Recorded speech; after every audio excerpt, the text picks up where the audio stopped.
Book 1. Argument. The contention of Achilles and Agamemnon.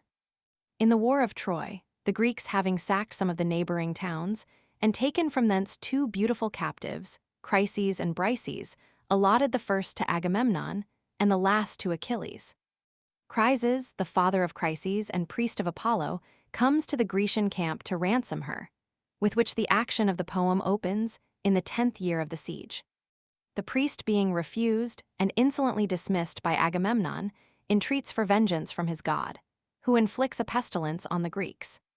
Achilles calls a council and encourages Chalcas to declare the cause of it, who attributes it to the refusal of Chryses. The king, being obliged to send back his captive, enters into a furious contest with Achilles, which Nestor pacifies. However, as he had the absolute command of the army, he seizes on Brises in revenge. Achilles, in discontent, withdraws himself and his forces from the rest of the Greeks. And complaining to Thetis, she supplicates Jupiter to render them sensible of the wrong done to her son by giving victory to the Trojans. Jupiter, granting her suit, incenses Juno, between whom the debate runs high till they are reconciled by the address of Vulcan. The time of 22 days is taken up in this book, 9 during the plague, 1 in the council and quarrel of the princes, and 12 for Jupiter's stay with the Ethiopians, at whose return Thetis prefers her petition. The scene lies in the Grecian camp, then changes to Crissa, and lastly to Olympus. Achilles' wrath, to Greece the direful spring of woes unnumbered, heavenly goddess, sing. That wrath which hurled to Pluto's gloomy reign the souls of mighty chiefs untimely slain, whose limbs unburied on the naked shore, devouring dogs and hungry vultures tore. Since great Achilles and Atrides strove, such was the sovereign doom, and such the will of Jove. Declare, O Muse. In what ill-fated hour sprung the fierce strife? From what offended power Latona's son a dire contagion spread, and heaped the camp with mountains of the dead? The king of men his reverent priest defied, and for the king's offense the people died. For Chryses sought with costly gifts to gain his captive daughter from the victor's chain. Suppliant the venerable father stands, Apollo's awful ensigns grace his hands. By these he begs, and lowly bending down, extends the scepter and the laurel crown. He sued to all, but chief implored for grace the brother kings, of Atreus' royal race. Ye kings and warriors, may your vows be crowned, and Troy's proud walls lie level with the ground. May Jove restore you, when your toils are o'er safe, to the pleasures of your native shore. But oh, relieve a wretched parent's pain, and give Chryses to these arms again. If mercy fail, yet let my presence move, and dread avenging Phoebus, son of Jove. The Greeks in shouts their joint assent declare, the priest to reverence and release the fair. Not so Atrides, he with kingly pride repulsed the sacred sire, and thus replied, Hence on thy life, and fly these hostile plains, nor ask, presumptuous, what the king detains. Hence, with thy laurel crown and golden rod, nor trust too far those ensigns of thy god. Mine is thy daughter, priest, and shall remain, and prayers, and tears, and bribes shall plead in vain, till time shall rifle every youthful grace, and age dismiss her from my cold embrace, in daily labors of the loom employed, or doomed to deck the bed she once enjoyed. Hence then, to Argos shall the maid retire, far from her native soil and weeping sire. Homer invoking the Muse. The trembling priest along the shore returned, and in the anguish of a father mourned. Disconsolate, not daring to complain, silent he wandered by the sounding main, till, safe at distance, to his god he prays, the god who darts around the world his rays. O Smintheus, sprung from fair Latona's line, thou guardian power of Scylla the divine, thou source of light, whom Tenedos adores, and whose bright presence gilds thy Chrysa's shores. If e'er with wreaths I hung thy sacred fane, or fed the flames with fat of oxen slain, god of the silver bow, thy shafts employ, avenge thy servant, and the Greeks destroy. Thus Chryses prayed, the favoring power attends, and from Olympus lofty tops descends. Bent was his bow, the Grecian hearts to wound, fierce as he moved, his silver shafts resound. Breathing revenge, a sudden night he spread, and gloomy darkness rolled about his head. The fleet in view, he twanged his deadly bow, and hissing fly the feathered fates below.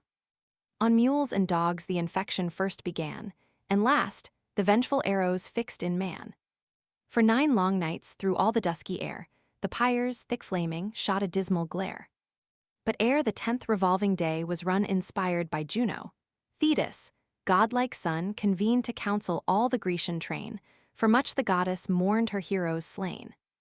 The assembly seated, rising o'er the rest, Achilles thus the king of men addressed.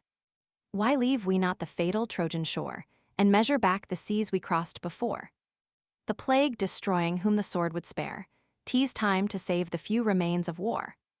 But let some prophet, or some sacred sage, explore the cause of great Apollo's rage, or learn the wasteful vengeance to remove by mystic dreams, for dreams descend from Jove. If broken vows this heavy curse have laid, let altars smoke, and hecatombs be paid. So heaven, atoned, shall dying Greece restore, and Phoebus dart his burning shafts no more. He said and sat. When Chalcas thus replied, Chalcas the wise, the Grecian priest and guide, that sacred seer, whose comprehensive view the past, the present, and the future knew, uprising slow, the venerable sage thus spoke the prudence and the fears of age. Beloved of Jove, Achilles, wouldst thou know why angry Phoebus bends his fatal bow? First give thy faith and plight a prince's word of sure protection by thy power and sword, for I must speak what wisdom would conceal, and truths, invidious to the great, reveal. Bold is the task, when subjects, grown too wise, instruct a monarch where his error lies, for though we deem the short-lived fury past, 'tis sure the mighty will revenge at last. To whom Pelides, from thy inmost soul speak what thou knowst, and speak without control. E'en by that God, I swear, who rules the day, to whom thy hands the vows of Greece convey, and whose blessed oracles thy lips declare, long as Achilles breathes this vital air, no daring Greek, of all the numerous band, against his priest shall lift an impious hand, not e'en the chief by whom our hosts are led, the King of Kings, shall touch that sacred head. Encouraged thus, the blameless man replies, nor vows unpaid, nor slighted sacrifice, but he, our chief, provoked the raging pest, Apollo's vengeance for his injured priest. Nor will the gods' awakened fury cease, but plagues shall spread, and funeral fires increase, till the great king, without a ransom paid, to her own Chrysa send the black-eyed maid. Perhaps with added sacrifice and prayer, the priest may pardon, and the god may spare. The prophet spoke, when with a gloomy frown the monarch started from his shining throne, black choler filled his breast that boiled with ire, and from his eyeballs flashed the living fire. Augur accursed, denouncing mischief still, prophet of plagues, forever boding ill. Still must that tongue some wounding message bring, and still thy priestly pride provoke thy king. For this our Phoebus, oracles explored, to teach the Greeks to murmur at their lord. For this with falsehood is my honor stained, is heaven offended, and a priest profaned, because my prize, my beauteous maid, I hold, and heavenly charms prefer to proffered gold. A maid, unmatched in manners as in face, skilled in each art, and crowned with every grace.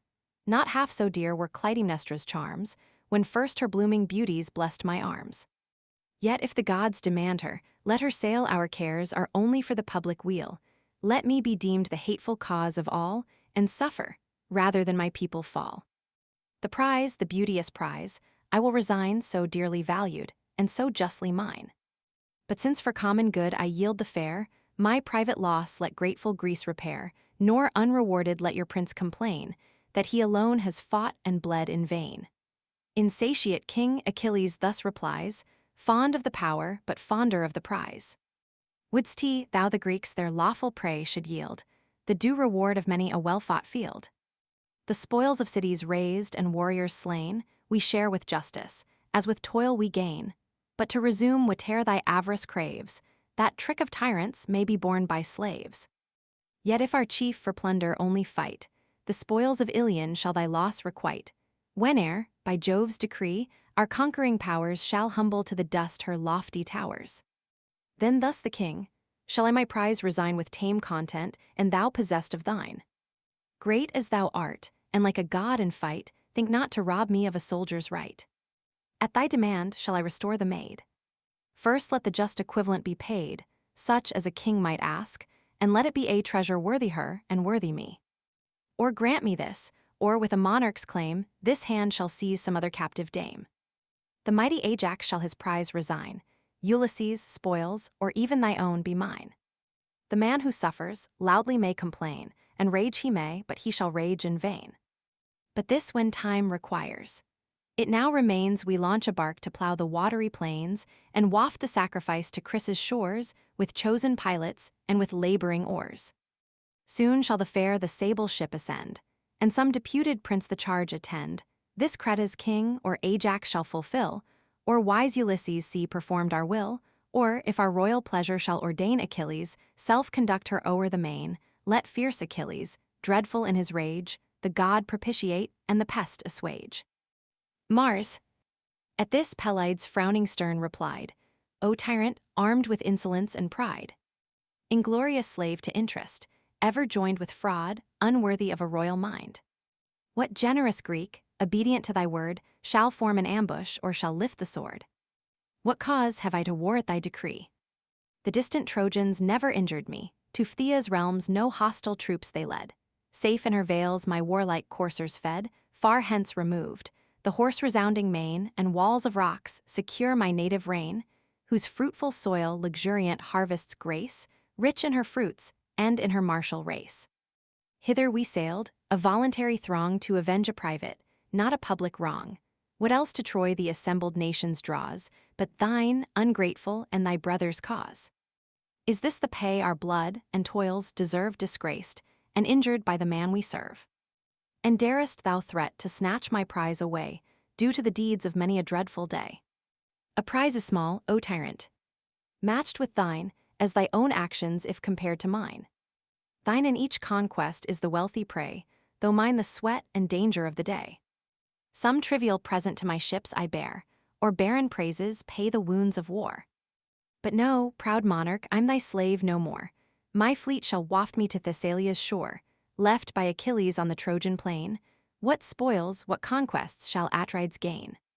To this the king, fly, mighty warrior. Fly, thy aid we need not, and thy threats defy. There want not chiefs in such a cause to fight, and Jove himself shall guard a monarch's right. Of all the kings, the gods' distinguished care, to power superior none such hatred bear, strife and debate thy restless soul employ, and wars and horrors are thy savage joy. If thou hast strength, 'twas heaven that strength bestowed, for no vain man. Thy valor is from God. Haste, launch thy vessels, fly with speed away, rule thy own realms with arbitrary sway. I heed thee not, but prize at equal rate thy short-lived friendship and thy groundless hate. Go, threat thy earth-born Myrmidons, but here 'tis mine to threaten, prince, and thine to fear. No, if the god the beauteous dame demand, my bark shall waft her to her native land. But then prepare, imperious prince. Prepare, fierce as thou art, to yield thy captive fair. Even in thy tent I'll seize the blooming prize, thy loved Brises with the radiant eyes. Hence shalt thou prove my might, and curse the hour thou stoodst a rival of imperial power, and hence, to all our hosts it shall be known, that kings are subject to the gods alone. Achilles heard, with grief and rage oppressed, his heart swelled high and labored in his breast. Distracting thoughts by turns his bosom ruled, now fired by wrath, and now by reason cooled. That prompts his hand to draw the deadly sword, force through the Greeks, and pierce their haughty lord. This whispers soft his vengeance to control, and calm the rising tempest of his soul. Just as in anguish of suspense he stayed, while half unsheathed appeared the glittering blade, Minerva swift descended from above, sent by the sister and the wife of Jove. For both the princes claimed her equal care. Behind she stood, and by the golden hair Achilles seized, to him alone confessed. A sable cloud concealed her from the rest. He sees, and sudden to the goddess cries, known by the flames that sparkle from her eyes. Minerva, repressing the fury of Achilles. Descends Minerva, in her guardian care, a heavenly witness of the wrongs I bear from Atreus' son. Then let those eyes that view the daring crime behold the vengeance too. Forbear, the progeny of Jove replies, to calm thy fury I forsake the skies. Let great Achilles, to the gods resigned, to reason yield the empire o'er his mind. By awful Juno this command is given, the king, and you are both the care of heaven. The force of keen reproaches let him feel, but sheathe, obedient, thy revenging steel. For I pronounce, and trust a heavenly power, thy injured honor has its fated hour, when the proud monarch shall thy arms implore, and bribe thy friendship with a boundless store. Then let revenge no longer bear the sway, command thy passions, and the gods obey. To her Pelides, with regardful ear, tease just, O goddess. I thy dictates hear. Hard as it is, my vengeance I suppress, those who revere the gods will bless. He said, observant of the blue-eyed maid, then in the sheath returned the shining blade. The goddess swift to high Olympus flies, and joins the sacred senate of the skies. Nor yet the rage his boiling breast forsook, which thus redoubling on Atrides broke, O monster! Mixed of insolence and fear, thou dog in forehead, but in heart a deer. When wert thou known in ambushed fights to dare, or nobly face the horrid front of war? 'Tis ours, the chance of fighting fields to try, thine to look on and bid the valiant die. So much 'tis safer through the camp to go, and rob a subject, than to spoil a foe. Scourge of thy people, violent and base, sent in Jove's anger on a slavish race, who, lost to sense of generous freedom past, are tamed to wrongs, or this had been thy last. Now by this sacred scepter hear me swear, which never more shall leaves or blossoms bear, which severed from the trunk, as I from thee on the bare mountains left its parent tree. This scepter, formed by tempered steel to prove an ensign of the delegates of Jove, from whom the power of laws and justice springs, tremendous oath. Inviolate to kings, by this I swear, when bleeding Greece again shall call Achilles, she shall call in vain. When, flushed with slaughter, Hector comes to spread the purpled shore with mountains of the dead, then shalt thou mourn the affront thy madness gave, forced to deplore when impotent to save. Then rage in bitterness of soul to know this act has made the bravest Greek thy foe. He spoke, and furious hurled against the ground, his scepter starred with golden studs around, then sternly silent sat. With like disdain, the raging king returned his frowns again. To calm their passion with the words of age, slow from his seat arose the Pylian sage, experienced Nestor, in persuasions skilled, words, sweet as honey, from his lips distilled. 2 generations now had passed away, wise by his rules, and happy by his sway. 2 ages o'er his native realm he reigned, and now the example of the 3rd remained. All viewed with awe the venerable man, who thus with mild benevolence began. What shame, what woe is this to Greece? What joy to Troy's proud monarch, and the friends of Troy? That adverse gods commit to stern debate the best, the bravest, of the Grecian state. Young as ye are, this youthful heat restrain, nor think your Nestor's years and wisdom vain. A godlike race of heroes once I knew, such as no more these aged eyes shall view. Lives there a chief to match Pirithous, fame, Dryas the bold, or Ceneus, deathless name, Theseus, endued with more than mortal might, or Polyphemus, like the gods in fight. With these of old, to toils of battle bred, in early youth my hardy days I led fired with the thirst which virtuous envy breeds, and smit with love of honorable deeds. Strongest of men, they pierced the mountain boar, ranged the wild deserts red with monsters' gore, and from their hills the shaggy centaurs tore. Yet these with soft persuasive arts I swayed, when Nestor spoke, they listened and obeyed. If in my youth even these esteemed me wise, do you, young warriors, hear my age advise. Atrides sees not on the beauty a slave, that prize the Greeks by common suffrage gave, nor thou, Achilles, treat our prince with pride, let kings be just, and sovereign power preside. Thee the first honors of the war adorn, like gods in strength, and of a goddess born. Him, awful majesty exalts above the powers of earth, and sceptered sons of Jove. Let both unite with well-consenting mind, so shall authority with strength be joined. Leave me, O king. To calm Achilles, rage, rule thou thyself as more advanced in age. Forbid it, gods. Achilles should be lost, the pride of Greece and bulwark of our host. This said, he ceased. The king of men replies, thy years are awful, and thy words are wise. But that imperious, that unconquered soul, no laws can limit, no respect control.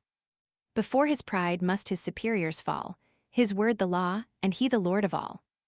Him must our hosts, our chiefs, ourself obey. What king can bear a rival in his sway? Grant that the gods his matchless force have given, has foul reproach a privilege from heaven. Here on the monarch's speech Achilles broke, and furious, thus and interrupting spoke. Tyrant, I well deserved thy galling chain to live thy slave, and still to serve in vain, should I submit to each unjust decree. Command thy vassals, but command not me. Seize on Brises, whom the Grecians doomed my prize of war, yet tamely see resumed, and seas secure. No more Achilles draws his conquering sword in any woman's cause. The gods command me to forgive the past, but let this first invasion be the last. For know, thy blood, when next thou darest invade, shall stream in vengeance on my reeking blade. At this they ceased, the stern debate expired, the chiefs in sullen majesty retired. Achilles with Patroclus took his way where near his tents his hollow vessels lay. Meantime Atrides launched with numerous oars a well-rigged ship for Chrysa's sacred shores. High on the deck was fair Chryses placed, and sage Ulysses with the conduct graced, safe in her sides the hecatomb they stowed, then swiftly sailing, cut the liquid road. The host to expiate next the king prepares, with pure lustrations, and with solemn prayers. Washed by the briny wave, the pious train are cleansed, and cast the ablutions in the main. Along the shore whole hecatombs were laid, and bulls and goats to Phobos, altars paid. The sable fumes in curling spires arise, and waft their grateful odors to the skies. The army thus in sacred rites engaged, Atrides still with deep resentment raged. To wait his will two sacred heralds stood, Talthybius and Eurybates the good. Haste to the fierce Achilles' tent, he cries, thence bear Brises as our royal prize, submit he must, or if they will not part, or self in arms shall tear her from his heart. The unwilling heralds act their lord's commands, pensive they walk along the barren sands. Arrived, the hero in his tent they find, with gloomy aspect on his arm reclined. At awful distance long they silent stand, loth to advance, and speak their hard command, decent confusion. This the godlike man perceived, and thus with accent mild began. With leave and honor enter our abodes, ye sacred ministers of men and gods. I know your message, by constraint you came, not you, but your imperious lord I blame. Patroclus haste, the fair Brises bring, conduct my captive to the haughty king. But witness, heralds, and proclaim my vow, witness to gods above, and men below. But first and loudest to your prince declare, that lawless tyrant whose commands you bear. Unmoved as death Achilles shall remain, though prostrate Greece shall bleed at every vein. The raging chief in frantic passion lost, blind to himself and useless to his host, unskilled to judge the future by the past, in blood and slaughter shall repent at last. The departure of Brises from the tent of Achilles. Patroclus now the unwilling beauty brought, she, in soft sorrows and in pensive thought, passed silent, as the heralds held her hand, and oft looked back, slow-moving o'er the strand. Not so his loss the fierce Achilles bore, but sad, retiring to the sounding shore, o'er the wild margin of the deep he hung, that kindred deep from whence his mother sprung, there bathed in tears of anger and disdain, thus loud lamented to the stormy main. O parent goddess, since in early bloom thy son must fall, by too severe a doom, sure to so short a race of glory born, great Jove in justice should this span adorn, honor and fame at least the thunderer owed. And ill he pays the promise of a god, if yon proud monarch thus thy son defies, obscures my glories, and resumes my prize. Far from the deep recesses of the main where aged ocean holds his watery reign, the goddess mother heard. The waves divide, and like a mist she rose above the tide beheld him mourning on the naked shores, and thus the sorrows of his soul explores. Why grieves my son? Thy anguish let me share, reveal the cause, and trust a parent's care. He deeply sighing said, to tell my woe is but to mention what too well you know. From Thebe, sacred to Apollo's name, Aetion's realm, our conquering army came, with treasure loaded and triumphant spoils, whose just division crowned the soldiers' toils, but bright Chryses' heavenly prize was led by vote selected to the general's bed. The priest of Phobos sought by gifts to gain his beauteous daughter from the victor's chain. The fleet he reached, and, lowly bending down, held forth the scepter and the laurel crown entreating all. But chief implored for grace the brother kings of Atreus' royal race.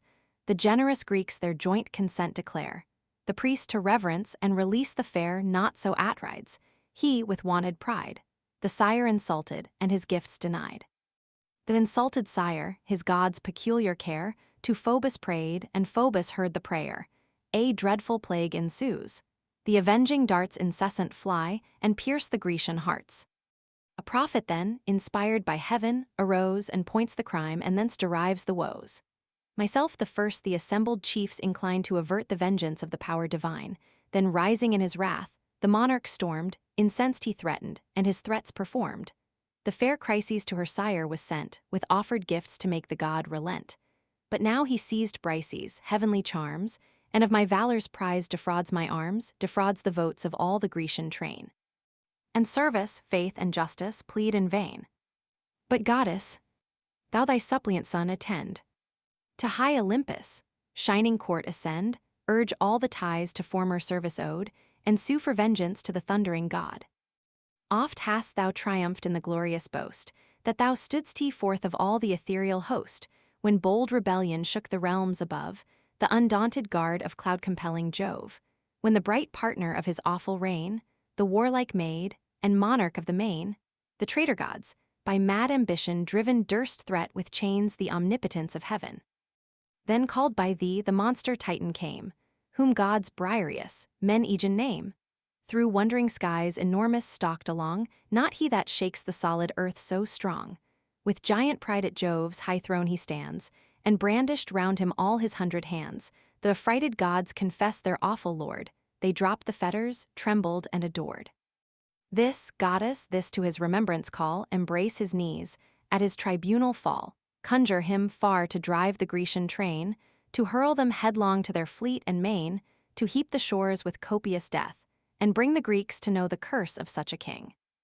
Let Agamemnon lift his haughty head o'er all his wide dominion of the dead, and mourn in blood that ere he durst disgrace the boldest warrior of the Grecian race. Thetis calling Briareus to the assistance of Jupiter. Unhappy son, fair Thetis thus replies, while tears celestial trickle from her eyes, why have I borne thee with a mother's throes, to fates averse, and nursed for future woes? So short a space the light of heaven to view. So short a space, and filled with sorrow too.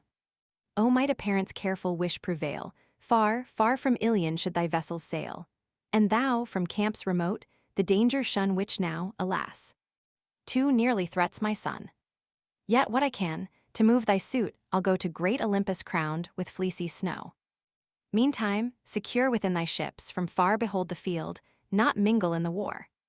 The sire of gods and all the ethereal train on the warm limits of the farthest main, now mix with mortals, nor disdain to grace the feasts of Ethiopia's blameless race. 12 days the powers indulge the genial rite, returning with the 12th revolving light. Then will I mount the brazen dome, and move the high tribunal of immortal Jove. The goddess spoke. The rolling waves unclose, then down the steep she plunged from whence she rose, and left him sorrowing on the lonely coast in wild resentment for the fair he lost. In Chrysa's port now sage Ulysses rode, beneath the deck the destined victims stowed. The sails they furled, they lashed the mast aside, and dropped their anchors, and the pinnace tied. Next on the shore their hecatomb they land, Chryses last descending on the strand. Her, thus returning from the furrowed main, Ulysses led to Phoebus, sacred fane, where at his solemn altar, as the maid he gave to Chryses, thus the hero said, Hail, reverend priest! To Phoebus, awful dome a suppliant I from great Atrides come, unransomed, here receive the spotless fare, accept the hecatomb the Greeks prepare. And may thy god who scatters darts around, atoned by sacrifice, desist to wound. At this the sire embraced the maid again, so sadly lost, so lately sought in vain. Then near the altar of the darting king, disposed in rank their hecatomb they bring with water purify their hands, and take the sacred offering of the salted cake, while thus with arms devoutly raised in air, and solemn voice, the priest directs his prayer. God of the silver bow, thy ear incline, whose power encircles Scylla the divine, whose sacred eye thy Tenedos surveys, and gilds fair Chrysa with distinguished rays. If, fired to vengeance at thy priest's request, thy direful darts inflict the raging pest, once more attend. Avert the wasteful woe, and smile propitious, and unbend thy bow. So Chryses prayed. Apollo heard his prayer, And now the Greeks their hecatomb prepare between their horns the salted barley threw, and with their heads to heaven the victims slew. The limbs they sever from the enclosing hide. The thighs, selected to the gods, divide. On these, in double calls involved with art, the choicest morsels lay from every part. The priest himself before his altar stands, and burns the offering with his holy hands. Pours the black wine and sees the flames aspire. The youth with instruments surround the fire. The thighs thus sacrificed, and entrails dressed. The assistants part, transfix and roast the rest. Then spread the tables, the repast prepare, each takes his seat, and each receives his share. When now the rage of hunger was repressed, with pure libations they conclude the feast.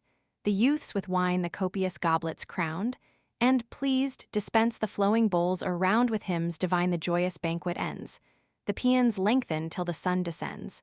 The Greeks, restored, the grateful notes prolong. Apollo listens, and approves the song. 'Twas night, the chiefs beside their vessel lie, till rosy morn had purpled o'er the sky, then launch and hoist the mast. Indulgent gales, supplied by Phoebus, fill the swelling sails, the milk-white canvas bellying as they blow. The parted ocean foams and roars below. Above the bounding billows swift they flew, till now the Grecian camp appeared in view. Far on the beach they haul their bark to land.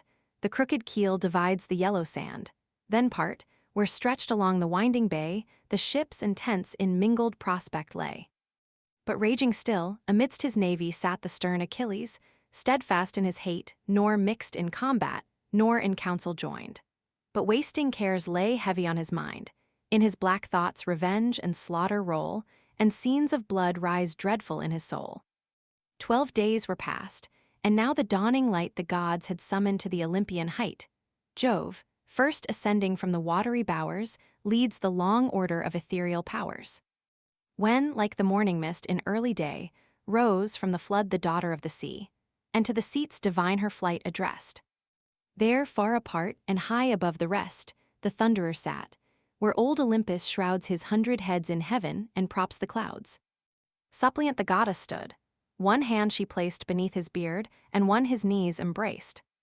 If e'er, O father of the gods, she said, my words could please thee, or my actions aid, some marks of honor on my son bestow, and pay in glory what in life you owe. Fame is at least by heavenly promise due to life so short, and now dishonored too.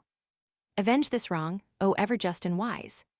Let Greece be humbled, and the Trojans rise, till the proud king and all the Achaean race shall heap with honors him they now disgrace. Thetis entreating Jupiter to honor Achilles. Thus Thetis spoke, but Jove in silence held the sacred counsels of his breast concealed. Not so repulsed, the goddess closer pressed, still grasped his knees and urged the dear request. O sire of gods and men, thy suppliant here refuse or grant, for what has Jove to fear? Or declare, of all the powers above, is wretched Thetis least the care of Jove? She said, and sighing thus the god replies, who rolls the thunder o'er the vaulted skies. What hast thou asked? Ah, why should Jove engage in foreign contests and domestic rage? The gods' complaints, and Juno's fierce alarms, while I too partial aid the Trojan arms.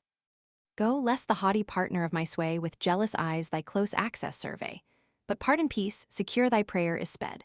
Witness the sacred honors of our head, the nod that ratifies the will divine, the faithful, fixed, irrevocable sign, this seals thy suit and this fulfills thy vows. He spoke, and awful bends his sable brows, shakes his ambrosial curls, and gives the nod. The stamp of fate and sanction of the god. High heaven with trembling the dread signal took, and all Olympus to the center shook. Swift to the seas profound the goddess flies, Jove to his starry mansions in the skies. The shining synod of the immortals wait the coming god, and from their thrones of state arising silent, wrapped in holy fear, before the majesty of heaven appear. Trembling they stand, while Jove assumes the throne all, but the gods' imperious queen alone. Late had she viewed the silver-footed dame, and all her passions kindled into flame. Say, artful manager of heaven, she cries, who now partakes the secrets of the skies. Thy Juno knows not the decrees of fate, in vain the partner of imperial state. What favorite goddess then those cares divides, which Jove in prudence from his consort hides? To this the Thunderer, seek not thou to find the sacred counsels of Almighty mind, involved in darkness lies the great decree, nor can the depths of fate be pierced by thee. What fits thy knowledge, thou the first shalt know, the first of gods above and men below, but thou nor they shall search the thoughts that roll deep in the close recesses of my soul. Full on the sire, the goddess of the skies rolled the large orbs of her majestic eyes, and thus returned. Austere Saturnius, say from whence this wrath, or who controls thy sway? Thy boundless will, for me, remains in force, and all thy counsels take the destined course. But tease for Greece I fear, for late was seen in close consult the silver-footed queen. Jove to his Thetis nothing could deny, nor was the signal vain that shook the sky. What fatal favor has the goddess won to grace her fierce, inexorable son? Perhaps in Grecian blood to drench the plain, and glut his vengeance with my people slain.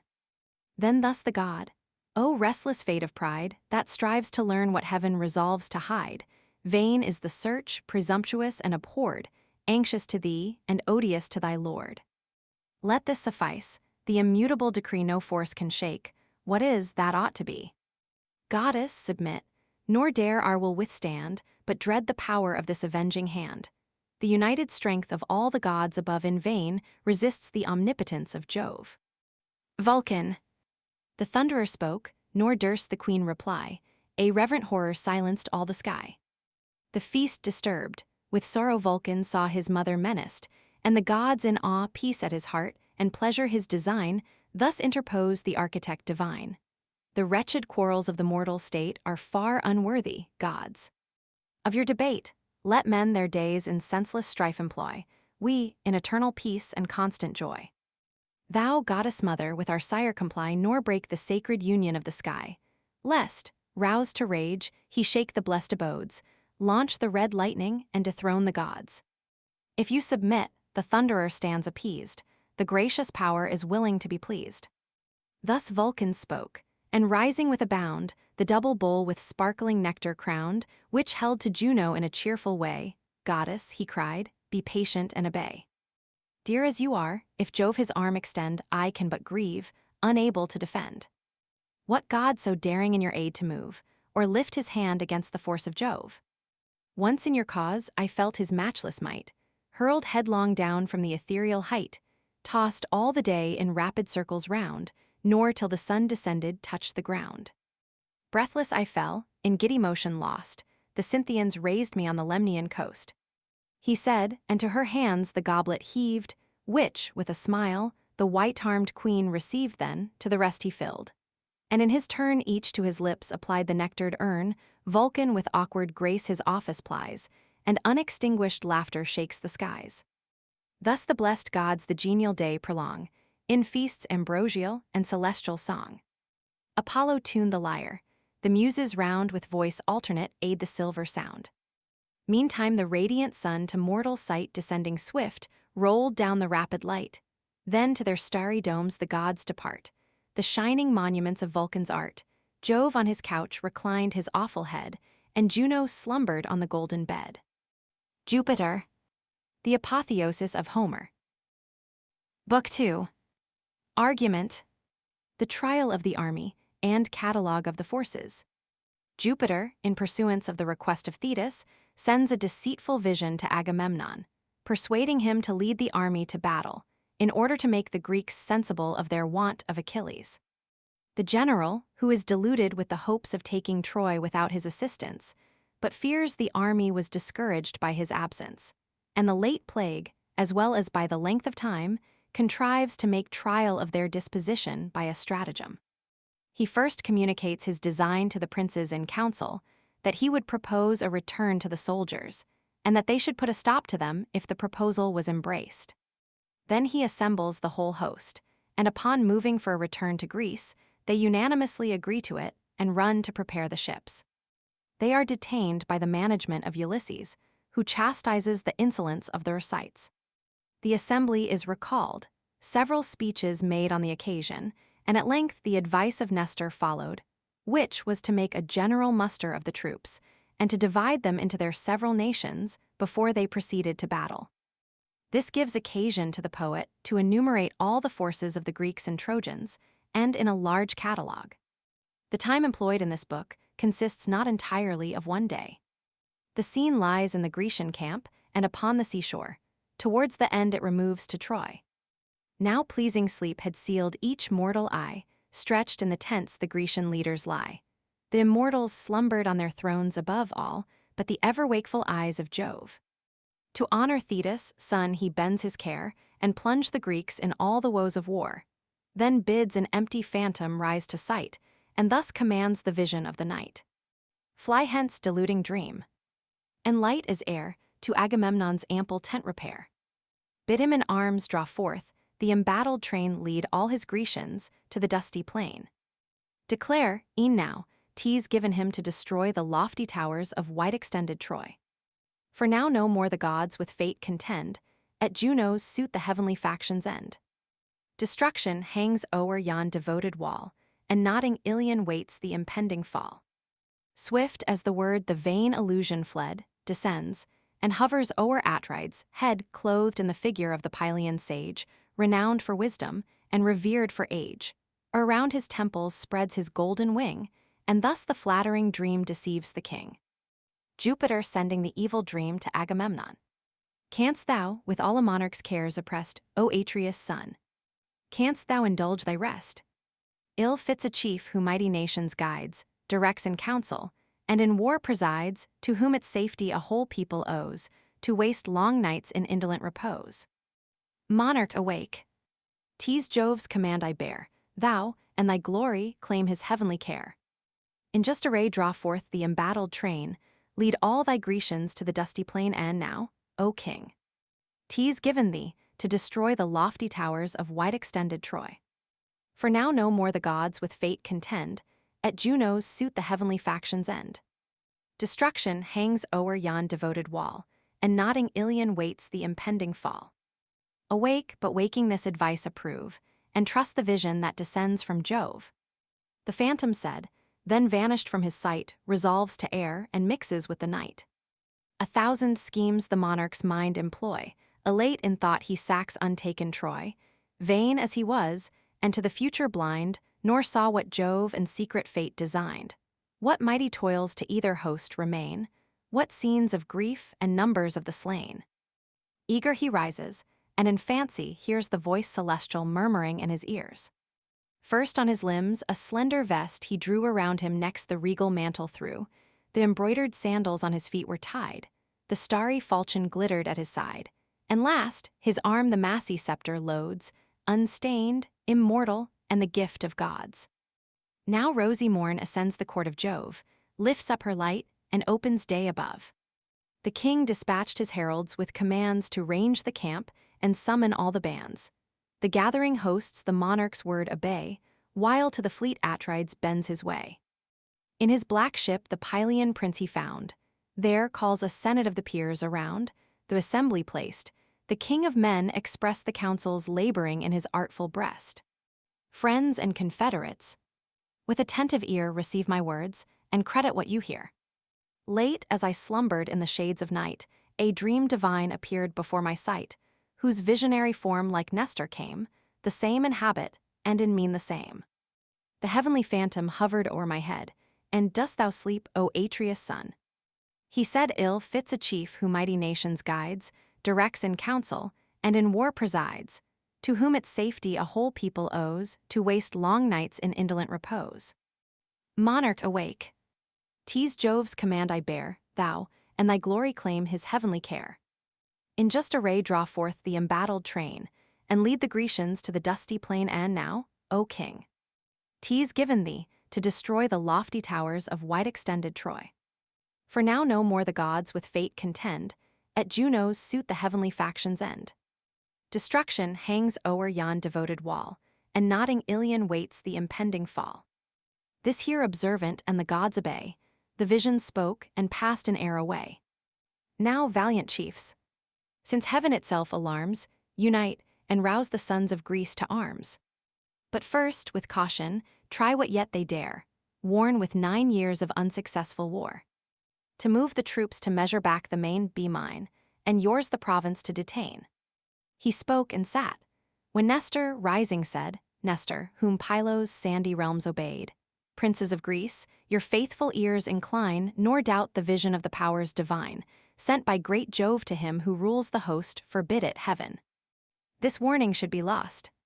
Then let us haste, obey the gods' alarms, and join to rouse the sons of Greece to arms. Thus spoke the sage. The kings without delay dissolve the council, and their chief obey, the sceptred rulers lead. The following host, poured forth by thousands, darkens all the coast. As from some rocky cleft the shepherd sees clustering in heaps on heaps the driving bees, rolling and blackening, swarms succeeding swarms, with deeper murmurs and more hoarse alarms dusky they spread, a close embodied crowd, and o'er the vale descends the living cloud. So, from the tents and ships, a lengthened train spreads all the beach, and wide o'ershades the plain. Along the region runs a deafening sound, beneath their footsteps groans the trembling ground. Fame flies before the messenger of Jove, and shining soars, and claps her wings above. 9 sacred heralds now, proclaiming loud the monarch's will, suspend the listening crowd. Soon as the throngs in order ranged appear, and fainter murmurs died upon the ear, the King of Kings his awful figure raised. High in his hand the golden scepter blazed, the golden scepter, of celestial flame, by Vulcan formed, from Jove to Hermes came. To Pelops he the immortal gift resigned, the immortal gift great Pelops left behind, in Atreus' hand, which not with Atreus ends, to rich Thyestes next the prize descends. And now the mark of Agamemnon's reign subjects all Argus, and controls the main. On this bright scepter now the king reclined, and artful thus pronounced the speech designed. Ye sons of Mars, partake your leader's care, heroes of Greece and brothers of the war. Of partial Jove with justice I complain, and heavenly oracles believed in vain. A safe return was promised to our toils, renowned, triumphant, and enriched with spoils. Now shameful flight alone can save the host, our blood, our treasure, and our glory lost. So Jove decrees, resistless lord of all, at whose command whole empires rise or fall. He shakes the feeble props of human trust, and towns and armies humbles to the dust. What shame to Greece a fruitful war to wage, oh, lasting shame in every future age. Once great in arms, the common scorn we grow, repulsed and baffled by a feeble foe. So small their number, that if wars were ceased, and Greece triumphant held a general feast, all ranked by tens, whole decades when they dine must want a Trojan slave to pour the wine. But other forces have our hopes o'erthrown, and Troy prevails by armies not our own. Now 9 long years of mighty Jove are run, since first the labors of this war begun. Our cordage torn, decayed our vessels lie, and scarce ensure the wretched power to fly. Haste then, for ever leave the Trojan wall. Our weeping wives our tender children call, love, duty, safety, summon us away, tease nature's voice, and nature we obey. Our shattered barks may yet transport us o'er safe and inglorious, to our native shore. Fly, Grecians, fly, your sails and oars employ, and dream no more of heaven-defended Troy. His deep design unknown, the hosts approve Atrides' speech. The mighty numbers move. So roll the billows to the Icarian shore, from east and south, when winds begin to roar, burst their dark mansions in the clouds, and sweep the whitening surface of the ruffled deep. And as on corn when western gusts descend, before the blast the lofty harvests bend. Thus o'er the field the moving host appears, with nodding plumes and groves of waving spears. The gathering murmur spreads, their trampling feet beat the loose sands, and thicken to the fleet. With long resounding cries they urge the train to fit the ships, and launch into the main. They toil, they sweat, thick clouds of dust arise, the doubling clamors echo to the skies. E'en then the Greeks had left the hostile plain, and fate decreed the fall of Troy in vain. But Jove's imperial queen their flight surveyed, and sighing thus bespoke the blue-eyed maid. Shall then the Grecians fly? O dire disgrace! And leave unpunished this perfidious race? Shall Troy, shall Priam, and the adulterous spouse, in peace enjoy the fruits of broken vows? And bravest chiefs, in Helen's quarrel slain, lie unrevenged on yon detested plain? No, let my Greeks, unmoved by vain alarms, once more refulgent shine in brazen arms. Haste, goddess, haste. The flying host detain, nor let one sail be hoisted on the main. Pallas obeys, and from Olympus, height swift to the ships precipitates her flight. Ulysses, first in public cares, she found, for prudent counsel like the gods renowned. Oppressed with generous grief the hero stood, nor drew his sable vessels to the flood. And is it thus, divine Laertes' son, thus fly the Greeks, the martial maid begun? Thus to their country bear their own disgrace, and fame eternal leave to Priam's race? Shall beauteous Helen still remain unfreed, still unrevenged, 1,000 heroes bleed? Haste, generous Ithacus. Prevent the shame, recall your armies, and your chiefs reclaim. Your own resistless eloquence employ, and to the immortals trust the fall of Troy. The voice divine confessed the warlike maid, Ulysses heard, nor uninspired obeyed. Then meeting first Atrides, from his hand received the imperial scepter of command. Thus graced, attention and respect to gain, he runs, he flies through all the Grecian train, each prince of name, or chief in arms approved. He fired with praise, or with persuasion moved. Warriors like you, with strength and wisdom blessed, by brave examples should confirm the rest. The monarch's will not yet revealed appears, he tries our courage, but resents our fears. The unwary Greeks his fury may provoke, not thus the king in secret council spoke. Jove loves our chief, from Jove his honor springs, beware. For dreadful is the wrath of kings. But if a clamorous vile plebeian rose, him with reproof he checked, or tamed with blows. Be still, thou slave, and to thy betters yield, unknown alike in council and in field. Ye gods, what dastards would our host command? Swept to the war, the lumber of a land. Be silent, wretch, and think not here aloud that worst of tyrants, an usurping crowd. To one sole monarch Jove commits the sway, his are the laws, and him let all obey. With words like these the troops Ulysses ruled, the loudest silenced, and the fiercest cooled. Back to the assembly roll the thronging train, desert the ships, and pour upon the plain. Murmuring they move, as when old ocean roars and heaves huge surges to the trembling shores. The groaning banks are burst with bellowing sound, the rocks remurmur and the deeps rebound.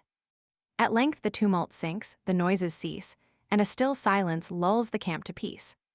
Their sights only clamored in the throng loquacious, loud and turbulent of tongue, awed by no shame, by no respect controlled, in scandal busy, in reproaches bold, with witty malice studious to defame, scorn all his joy, and laughter all his aim.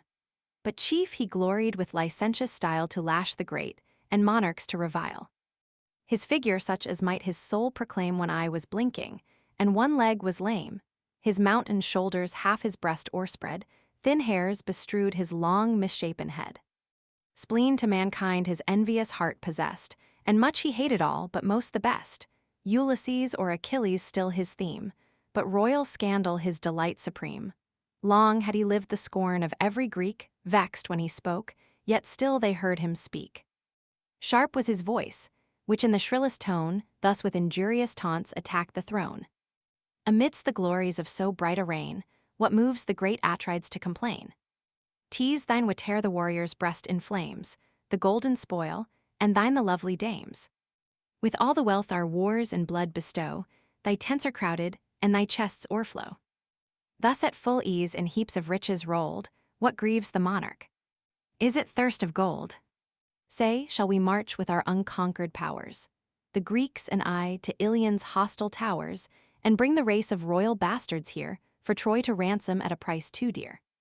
But safer plunder thy own host supplies. Say, wouldst thou seize some valiant leader's prize? Or, if thy heart to generous love be led, some captive fair, to bless thy kingly bed? Whate'er our master craves, submit we must, plagued with his pride, or punished for his lust. O women of Achaea, men no more. Hence let us fly, and let him waste his store in loves and pleasures on the Phrygian shore. We may be wanted on some busy day when Hector comes.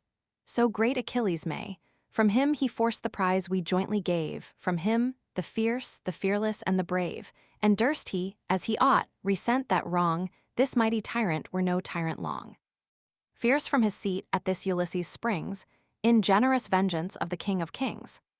With indignation sparkling in his eyes, he views the wretch, and sternly thus replies.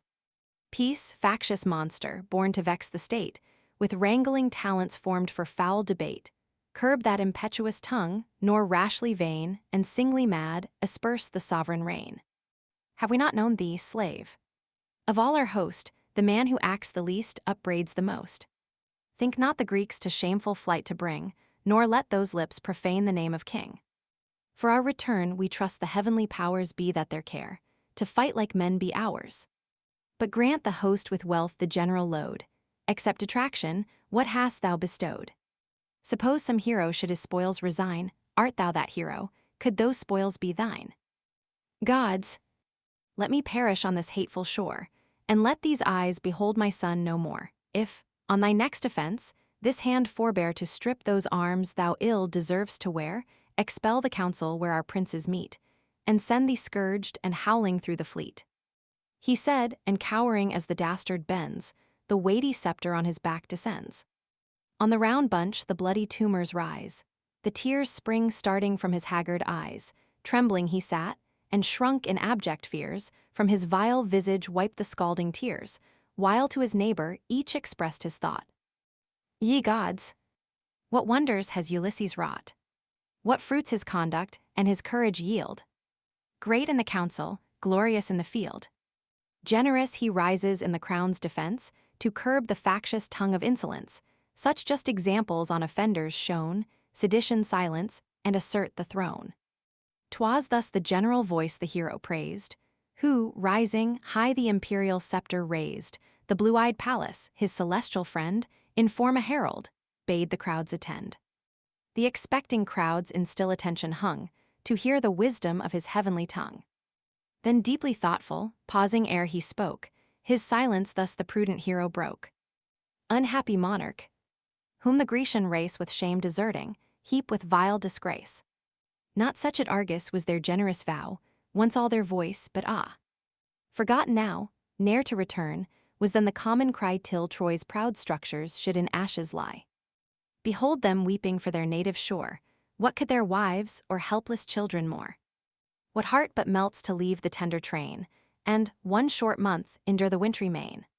Few leagues removed, we wish our peaceful seat, when the ship tosses, and the tempests beat. Then well may this long stay provoke their tears, the tedious length of 9 revolving years. Not for their grief the Grecian host I blame, but vanquished, baffled, oh eternal shame. Expect the time to Troy's destruction given, and try the faith of Chalcas and of heaven. What passed at Achilles, Greece can witness bear, and all who live to breathe this Phrygian air. Beside a fountain's sacred brink we raised our verdant altars, and the victims blazed. 'Twas where the plane tree spread its shades around, the altars heaved, and from the crumbling ground a mighty dragon shot, of dire portent. From Jove himself the dreadful sign was sent. Straight to the tree his sanguine spires he rolled, and curled around in many a winding fold. The topmost branch a mother bird possessed, 8 callow infants filled the mossy nest, herself the 9th. The serpent, as he hung, stretched his black jaws and crushed the crying young while hovering near, with miserable moan, the drooping mother wailed her children gone. The mother last, as round the nest she flew, seized by the beating wing, the monster slew nor long survived. To marble turned, he stands a lasting prodigy on Ollie's sands. Such was the will of Jove, and hence we dare trust in his omen and support the war. For while around we gazed with wondering eyes, and trembling sought the powers with sacrifice, full of his god, the reverend Chalcas cried, Ye Grecian warriors, lay your fears aside. This wondrous signal Jove himself displays, of long, long labors, but eternal praise. As many birds as by the snake were slain, so many years the toils of Greece remain, but wait the 10th, for Ilion's fall decreed. Thus spoke the prophet, thus the fates succeed. Obey, ye Grecians. With submission wait, nor let your flight avert the Trojan fate.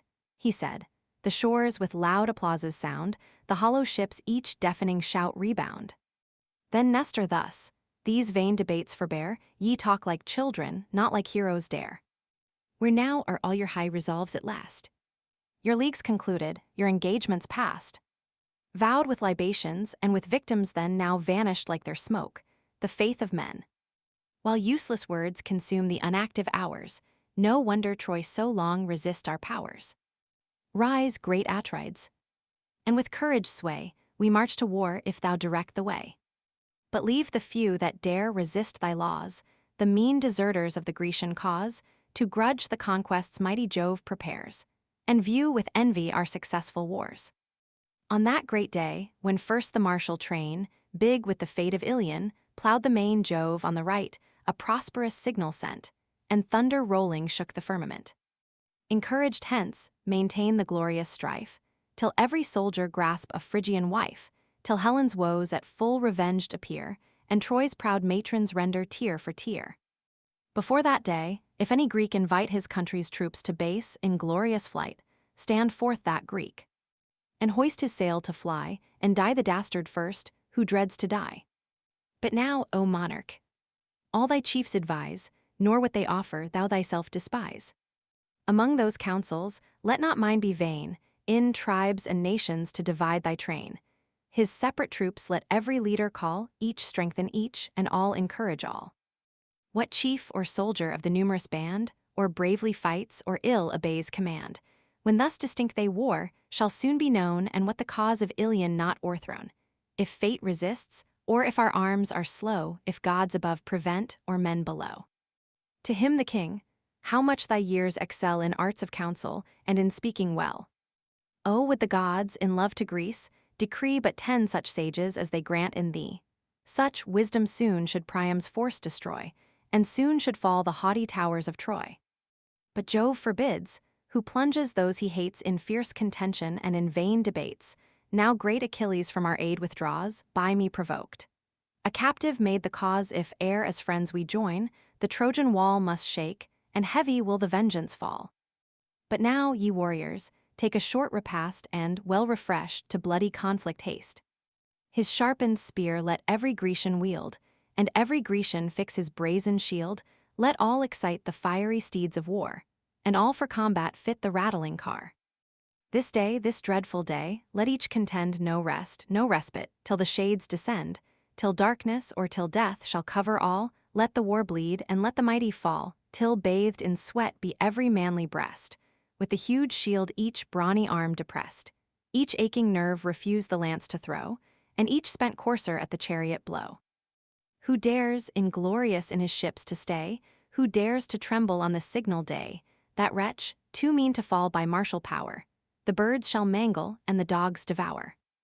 The monarch spoke, and straight a murmur rose, loud as the surges when the tempest blows, that dashed on broken rocks tumultuous roar, and foam and thunder on the stony shore. Straight to the tents the troops dispersing bend, the fires are kindled, and the smokes ascend, with hasty feasts they sacrifice and pray to avert the dangers of the doubtful day. A steer of 5 years' age, large-limbed and fed, to Jove's high altars Agamemnon led, there bade the noblest of the Grecian peers, and Nestor first, as most advanced in years. Next came Idomeneus and Tydeus, son Ajax the Less and Ajax Telamon. Then wise Ulysses in his rank was placed, and Menelaus came, unbid, the last. The chiefs surround the destined beast, and take the sacred offering of the salted cake, when thus the king prefers his solemn prayer. O thou, whose thunder rends the clouded air, who in the heaven of heavens hast fixed thy throne, supreme of gods, unbounded and alone. Hear, and before the burning sun descends, before the night her gloomy veil extends, low in the dust be laid yon hostile spires, be Priam's palace sunk in Grecian fires. In Hector's breast be plunged this shining sword, and slaughtered heroes groan around their lord. Thus prayed the chief. His unavailing prayer great Jove refused, and tossed in empty air, the god averse, while yet the fumes arose, prepared new toils, and doubled woes on woes. Their prayers performed the chiefs the right pursue, the barley sprinkled, and the victims slew. The limbs they sever from the enclosing hide, the thighs, selected to the gods, divide. On these, in double calls involved with art, the choicest morsels lie from every part. From the cleft wood the crackling flames aspire, while the fat victims feed the sacred fire. The thighs thus sacrificed, and entrails dress the assistant's part, transfix and roast the rest.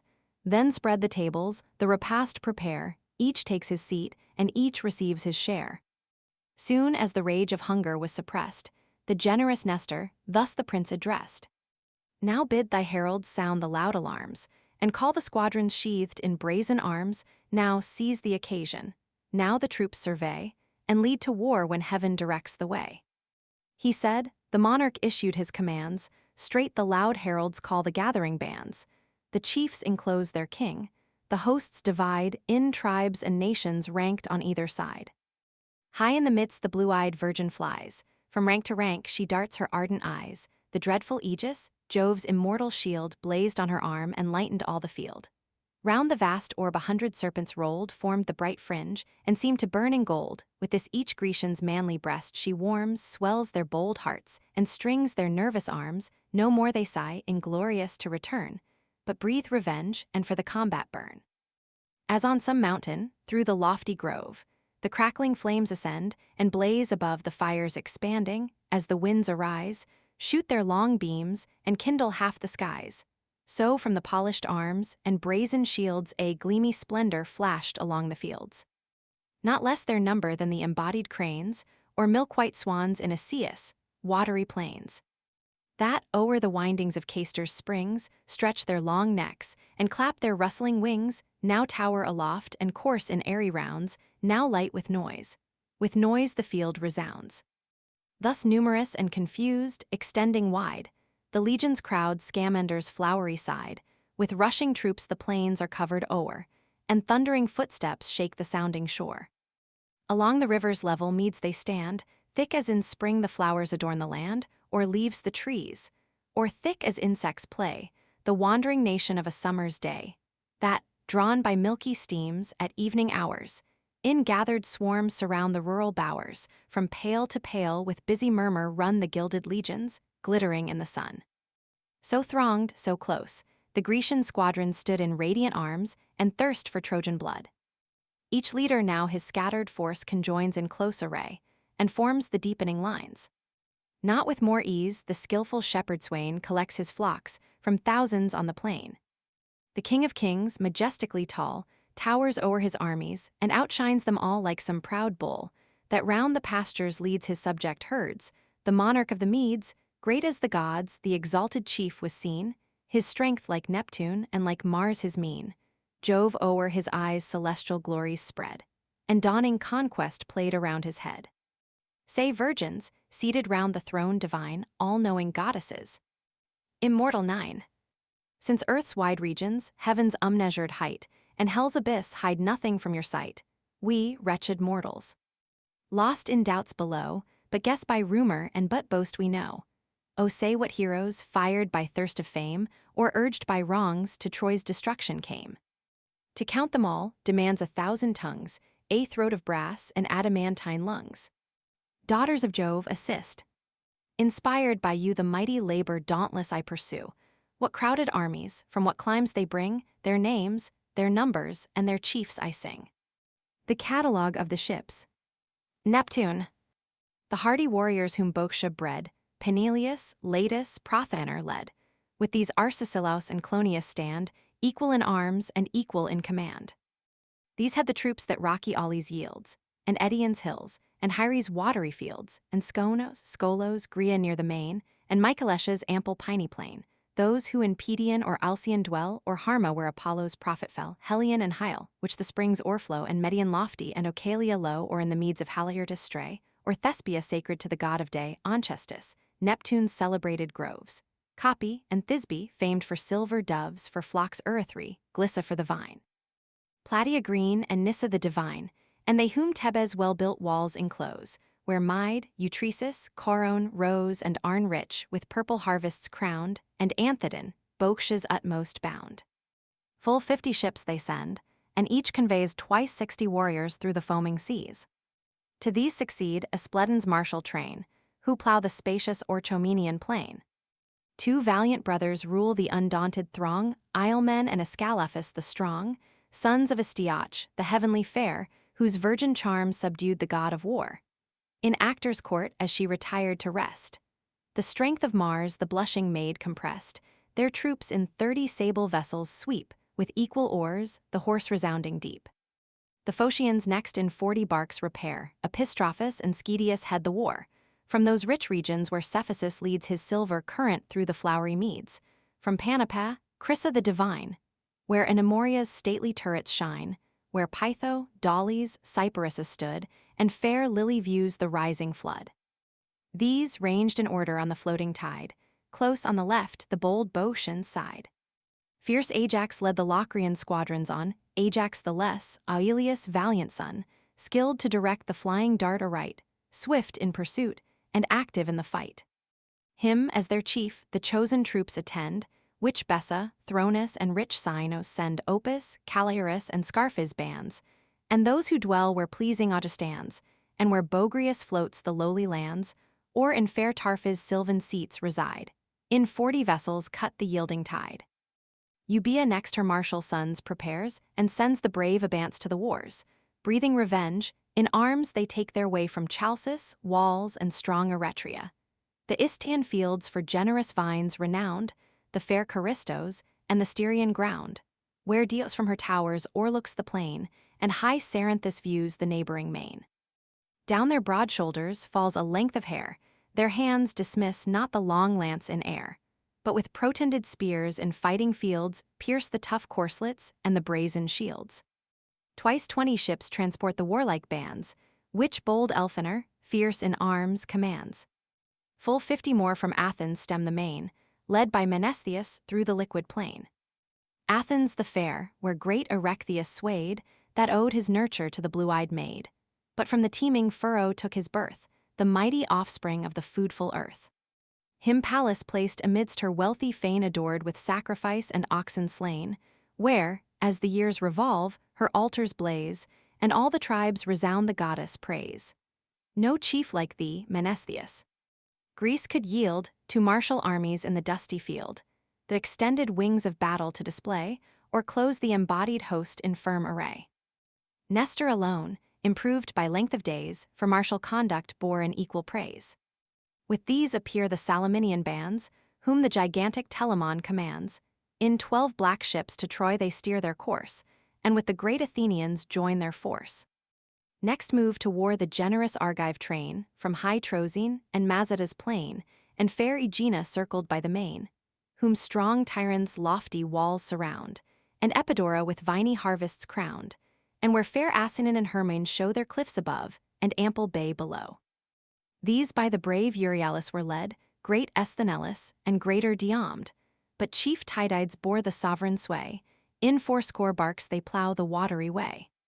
The proud Mycene arms her martial powers, Cleone, Corinth with imperial towers fair Erytheria, Ornia's fruitful plain, and Aegon and Adrastus, ancient reign, and those who dwell along the sandy shore, and where Pellene yields her fleecy store, where Hellas and Hyperesia lie, and Gonaesa's spires salute the sky. Great Agamemnon rules the numerous band, 100 vessels in long order stand, and crowded nations wait his dread command. High on the deck the king of men appears, and his refulgent arms in triumph wears, proud of his host, unrivaled in his reign in silent pomp, he moves along the main. His brother follows, and to vengeance warms the hardy Spartans, exercised in arms, fares and Brygia's valiant troops, and those whom Lacedaemon's lofty hills enclose, or Messes' towers for silver doves renowned, Amyclae, Laws, Auge's happy ground, and those whom Otilos low walls contain, and Helos on the margin of the main. These, o'er the bending ocean, Helen's cause in 60 ships with Menelaus draws. Eager and loud from man to man he flies, revenge and fury flaming in his eyes, while vainly fond, in fancy oft he hears the fair one's grief, and sees her falling tears. In 90 sail from Pylos' sandy coast, Nestor the sage conducts his chosen host, from Amphigenia's ever-fruitful land, where Epi high and little Telion stand, where beauteous Erin her structures shows, and Thrion's walls Alpheus streams enclose, and Dorian, famed for Thamyris' disgrace, superior once of all the tuneful race, till, vain of mortals' empty praise, he strove to match the seed of cloud-compelling, Jove. Too daring bard, whose unsuccessful pride the immortal Muses in their art defied. The avenging Muses of the light of day deprived his eyes, and snatched his voice away. No more his heavenly voice was heard to sing, his hand no more awaked the silver string. Where under high Cyllene, crowned with wood, the shaded tomb of old Epitus stood, from ripe, Strati, Tegea's bordering towns, the Fenian fields, and Orchomenian downs, where the fat herds in plenteous pasture rove, and Stymphalus with her surrounding grove Parasia on her snowy cliffs reclined, and high Enisp shook by wintry wind, and fair Mantinea's ever-pleasing sight. In 60 sail the Arcadian bands unite. Bold Agapenor, glorious at their head, Anchius' son the mighty squadron led. Their ships, supplied by Agamemnon's care, through roaring seas the wondering warriors bear, the first to battle on the appointed plain, but new to all the dangers of the main. Those where fair Elis and Buprasium join, whom Hyamin here and Myosinus confine and bounded there, where o'er the valleys rose the Olenian rock, and where Alysium flows, beneath 4 chiefs, a numerous army came, the strength and glory of the Epean name. In separate squadrons these their train divide, each leads 10 vessels through the yielding tide. One was Amphimachus, and Thalpius one, Eurytus this and that Titus' son, Diores sprung from Amarynceus, line, and great Polyxenus of force divine. But those who view fair Elis o'er the seas from the blessed islands of the Echinades, in 40 vessels under Megs move, begot by Phyleus, the beloved of Jove, to strong Dulichium from his sire he fled, and thence to Troy his hardy warriors led.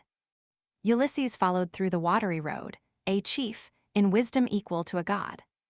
With those whom Cephallenia's line enclosed, or till their fields along the coast opposed, or where fair Ithaca o'erlooks the floods, where high Neritos shakes his waving woods, where Aegypti's rugged sides are seen, Crasilia rocky, and Zacynthus green. These in 12 galleys with vermilion prores, beneath his conduct sought the Phrygian shores. Thoas came next, Andrymon's valiant son from Pleuron's walls and chalky Calydon, and rough Pylene, and the Olenian steep, and Chalcis, beaten by the rolling deep. He led the warriors from the Aetolian shore, for now the sons of Oeneus were no more. The glories of the mighty race were fled. Oeneus himself and Meleager dead. To Thoas' care now trust the martial train, his 40 vessels follow through the main. Next, 80 barks the Cretan king commands, of Knossos, Lyctus, and Gortina's bands, and those who dwell where Rhaetian's domes arise, or white Lycastus glitters to the skies, or where by Phaestus' silver Jardan runs, Crete's 100 cities pour forth all her sons. These marched, Idomeneus, beneath thy care, and Merion, dreadful as the god of war. Telepolis, the son of Hercules, led 9 swift vessels through the foamy seas, from Rhodes, with everlasting sunshine bright, Jalysus, Lindus, and Camarus white.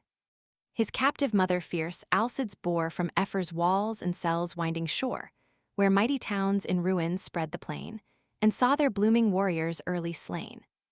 The hero, when to manly years he grew, Alcides' uncle, old Licymnius, slew for this, constrained to quit his native place, and shun the vengeance of the Herculean race. A fleet he built, and with a numerous train of willing exiles wandered o'er the main, where many seas and many sufferings passed. On happy roads the chief arrived at last, there in 3 tribes divides his native band, and rules them peaceful in a foreign land, increased and prospered in their new abodes by mighty Jove, the sire of men and gods.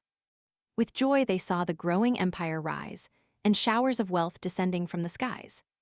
3 ships with Niarus sought the Trojan shore, Niarus, whom Agel to Cheropus bore, Niarus, in faultless shape and blooming grace. The loveliest youth of all the Grecian race, Pelides only matched his early charms, but few his troops, and small his strength in arms. Next 30 galleys cleave the liquid plain, of those Calydnes sea-girt isles contain with them the youth of Nicerus repair, Cossus the strong, and Crapathus the fair. Cos, where Eurypylus possessed the sway, till great Alcides made the realms obey. These Antiphus and bold Phidippus bring, sprung from the god by Thessalus the king. Now Muse, recount Pelasgic Argus, powers from Alos, Alope, and Trechan's towers, from Phthia's spacious vales, and Helle, blessed with female beauty far beyond the rest. Full 50 ships beneath Achilles' care, the Achaeans, Myrmidons, Hellenians bear, Thessalians all, though various in their name, the same their nation, and their chief the same. But now inglorious, stretched along the shore, they hear the brazen voice of war no more the foe they face in dire array. Close in his fleet the angry leader lay, since fair Briseis from his arms was torn, the noblest spoil from sacked Leonessus borne. Then, when the chief the Theban walls o'erthrew, and the bold sons of great Evenus slew. There Achilles plunged in depth of care, but soon to rise in slaughter, blood, and war. To these the youth of Phylace succeed, Itona, famous for her fleecy breed, and grassy Telion decked with cheerful greens, the bowers of Ceres, and the sylvan scenes. Sweet Pyrrhasus, with blooming flowerets crowned, and Antron's watery dens and caverned ground. These owned, as chief, Protesila's the brave, who now lay silent in the gloomy grave, the first who boldly touched the Trojan shore, and dyed a Phrygian lance with Grecian gore. There lies, far distant from his native plain, unfinished his proud palaces remain, and his sad consort beats her breast in vain. His troops in 40 ships podarces led Iphiclus, son and brother to the dead, nor he unworthy to command the host, yet still they mourned their ancient leader lost.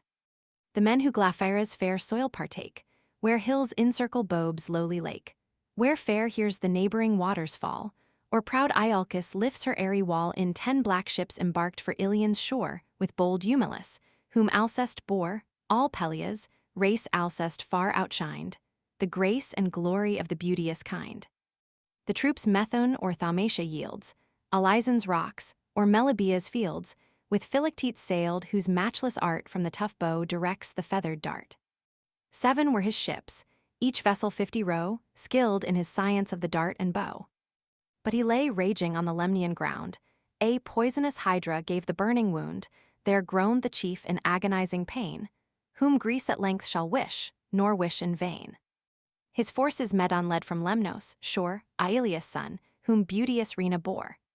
The Oechalian race, in those high towers contained where once Eurytus in proud triumph reigned, or where her humbler turrets trick arrears, or where Ithome, rough with rocks, appears. In 30 sail the sparkling waves divide, which Podalirius and Machaon guide. To these his skill their parent god imparts, divine professors of the healing arts.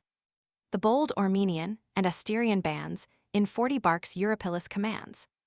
Where Titan hides his hoary head in snow, and where Hyperia's silver fountains flow. Thy troops Argissa, Polypoetes leads, and Ilion, sheltered by Olympus, shades Gietone's warriors, and where Orth lies, and Alusin's chalky cliffs arise. Sprung from Pirithous of immortal race, the fruit of fair Hippodame's embrace. That day, when hurled from Pelion's cloudy head, to distant dens the shaggy centaurs fled, with Polypoetes joined in equal sway Leonteus leads, and 40 ships obey. In 20 sail the bold Perhebians came from Cyphus, Gunnius was their leader's name. With these the Aenians joined, and those who freeze where cold Dodona lifts her holy trees, or where the pleasing Titarsius glides, and into Peneus rolls his easy tides. Yet o'er the silvery surface pure they flow, the sacred stream, with streams below, sacred and awful. From the dark abode Styx pours them forth, the dreadful oath of gods. Last, under Prothous the Magnesians stood, Prothous the swift, of old Tenthredon's blood, who dwell where Pelion, crowned with piney boughs, obscures the glade and nods his shaggy brows, or where through flowery Tempe Peneus strayed. The region stretched beneath his mighty shade. In 40 sable barks they stemmed the main, such were the chiefs, and such the Grecian train. Say next, O Muse, of all Achaea breeds, who bravest fought or reined the noblest steeds? Eumelus' mares were foremost in the chase, as eagles fleet, and of Phaeacian race, bred where Pyrrhia's fruitful fountains flow, and trained by him who bears the silver bow. Fierce in the fight their nostrils breathed a flame, their height, their color, and their age the same, o'er fields of death they whirl the rapid car, and break the ranks, and thunder through the war. Ajax in arms the first renown acquired, while stern Achilles in his wrath retired. His was the strength that mortal might exceeds, and his the unrivaled race of heavenly steeds. But Thetis, sun now shines in arms no more his troops, neglected on the sandy shore. In empty air their sportive javelins throw, or whirl the disk, or bend an idle bow, unstained with blood his covered chariots stand. The immortal coursers graze along the strand. But the brave chiefs the inglorious life deplored, and wandering o'er the camp, required their lord. Now like a deluge covering all around, the shining armies sweep along the ground, swift as a flood of fire, when storms arise, floats the wild field and blazes to the skies. Earth groaned beneath them, as when angry Jove hurls down the forky lightning from above, on Arim when he the thunder throws, and fires Typhoeus with redoubled blows. Where Typhon, pressed beneath the burning load, still feels the fury of the avenging god. But various Iris, Jove's commands to bear, speeds on the wings of winds through liquid air. In Priam's porch the Trojan chiefs she found, the old consulting, and the youths around.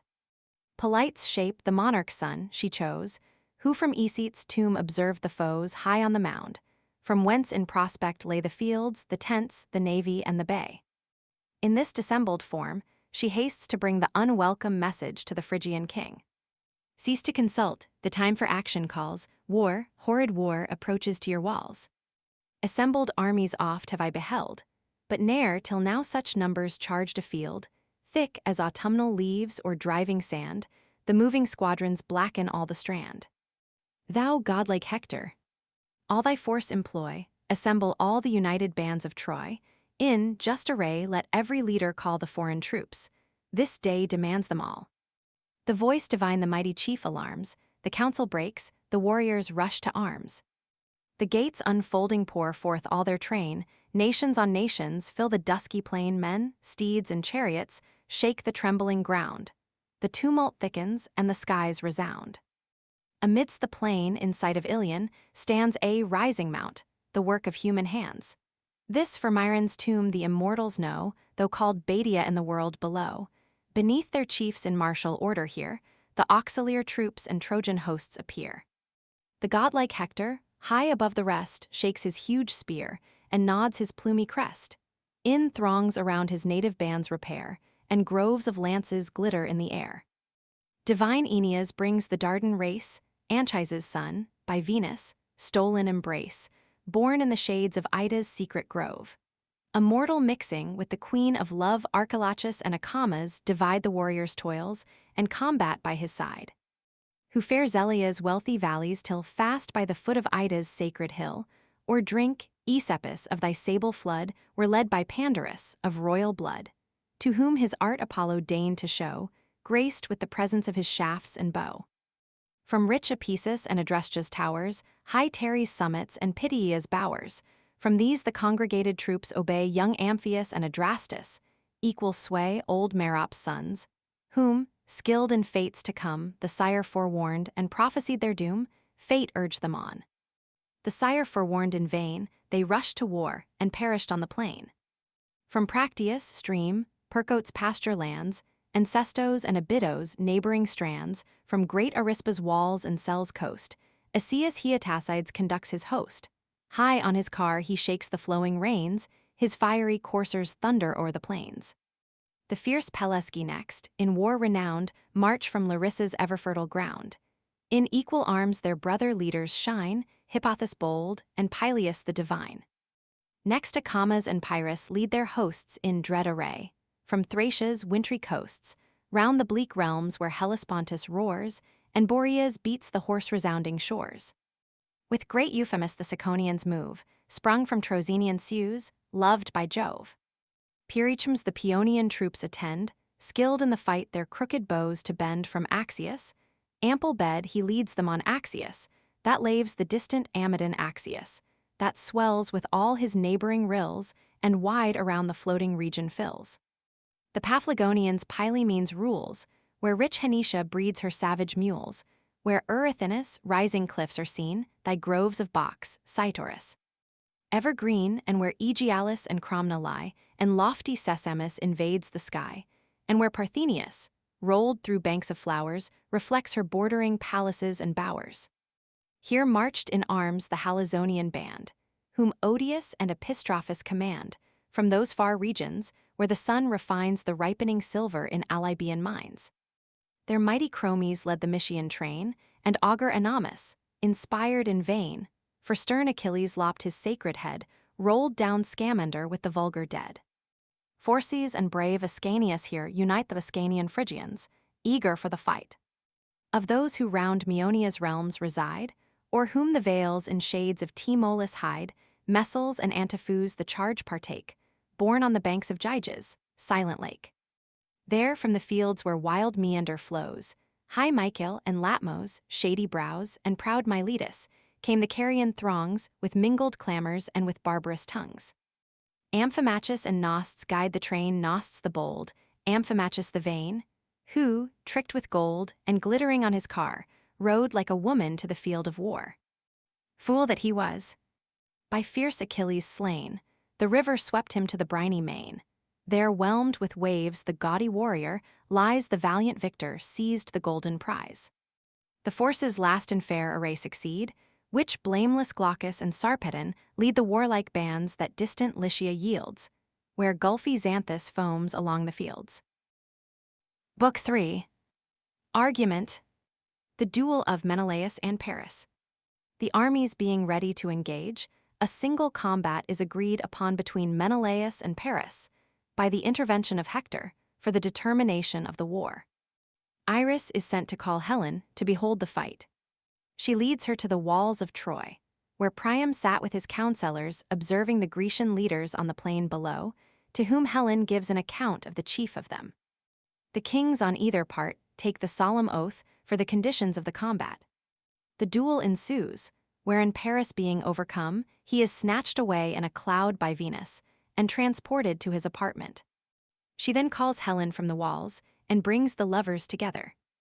Agamemnon, on the part of the Grecians, demands the restoration of Helen and the performance of the articles. The 23rd day still continues throughout this book. The scene is sometimes in the fields before Troy, and sometimes in Troy itself.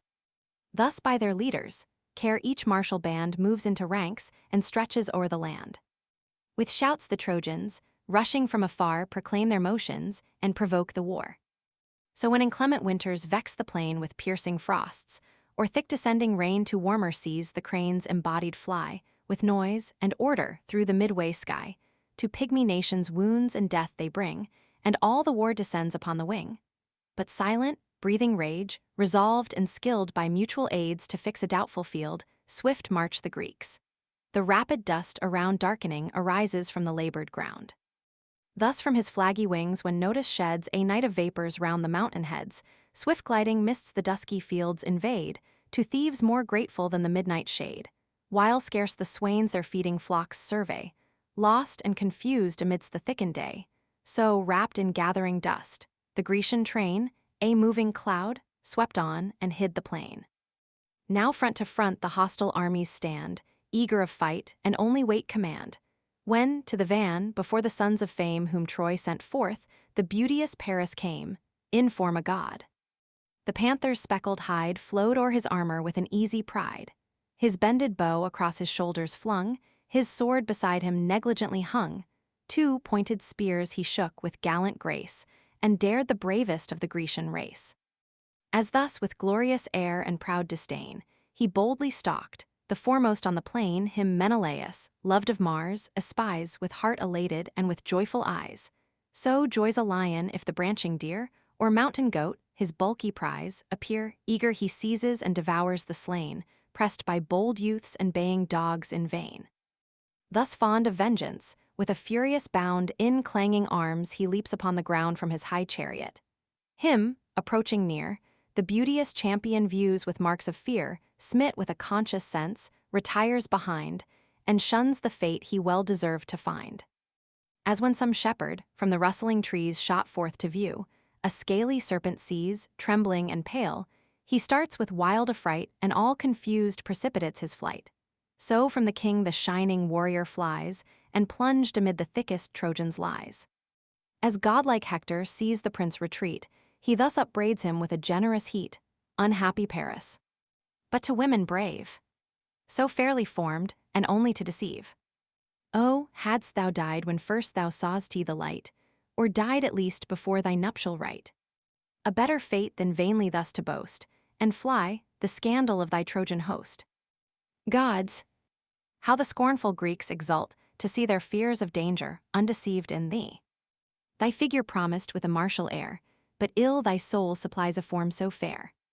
In former days, in all thy gallant pride, when thy tall ships triumphant stemmed the tide, when Greece beheld thy painted canvas flow, and crowds stood wondering at the passing show, say, was it thus, with such a baffled mien, you met the approaches of the Spartan queen, thus from her realm conveyed the beauteous prize, and both her warlike lords outshined in Helen's eyes?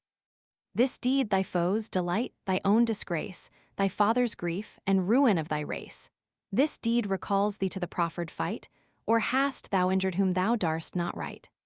Soon to thy cost, the field would make thee know thou keep'st thee, the consort of a braver foe. Thy graceful form instilling soft desire, thy curling tresses, and thy silver lyre, beauty and youth. In vain to these you trust.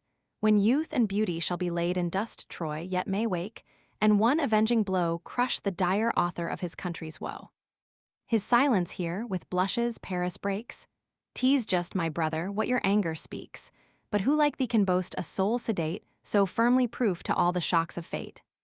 Thy force like steel, a tempered hardness shows, still edged to wound and still untired with blows, like steel, uplifted by some strenuous swain, with falling woods to strew the wasted plain. Thy gifts I praise, nor thou despise the charms with which a lover golden Venus arms, soft moving speech, and pleasing outward show, no wish can gain them, but the gods bestow. Yet wouldst thou have the proffered combat stand, the Greeks and Trojans seat on either hand, then let a midway space our hosts divide, and on that stage of war the cause be tried. By Paris there the Spartan king be fought for beauteous Helen and the wealth she brought, and who his rival can in arms subdue, his be the fair, and his the treasure too. Thus with a lasting league your toils may cease, and Troy possess her fertile fields in peace. Thus may the Greeks review their native shore, much famed for generous steeds, for beauty more." He said. The challenge Hector heard with joy, then with his spear restrained the youth of Troy, held by the midst, athwart, and near the foe advanced with steps majestically slow, while, round his dauntless head, the Grecians pour their stones and arrows in a mingled shower. Then thus the monarch great Atrides cried, "Forbear, ye warriors.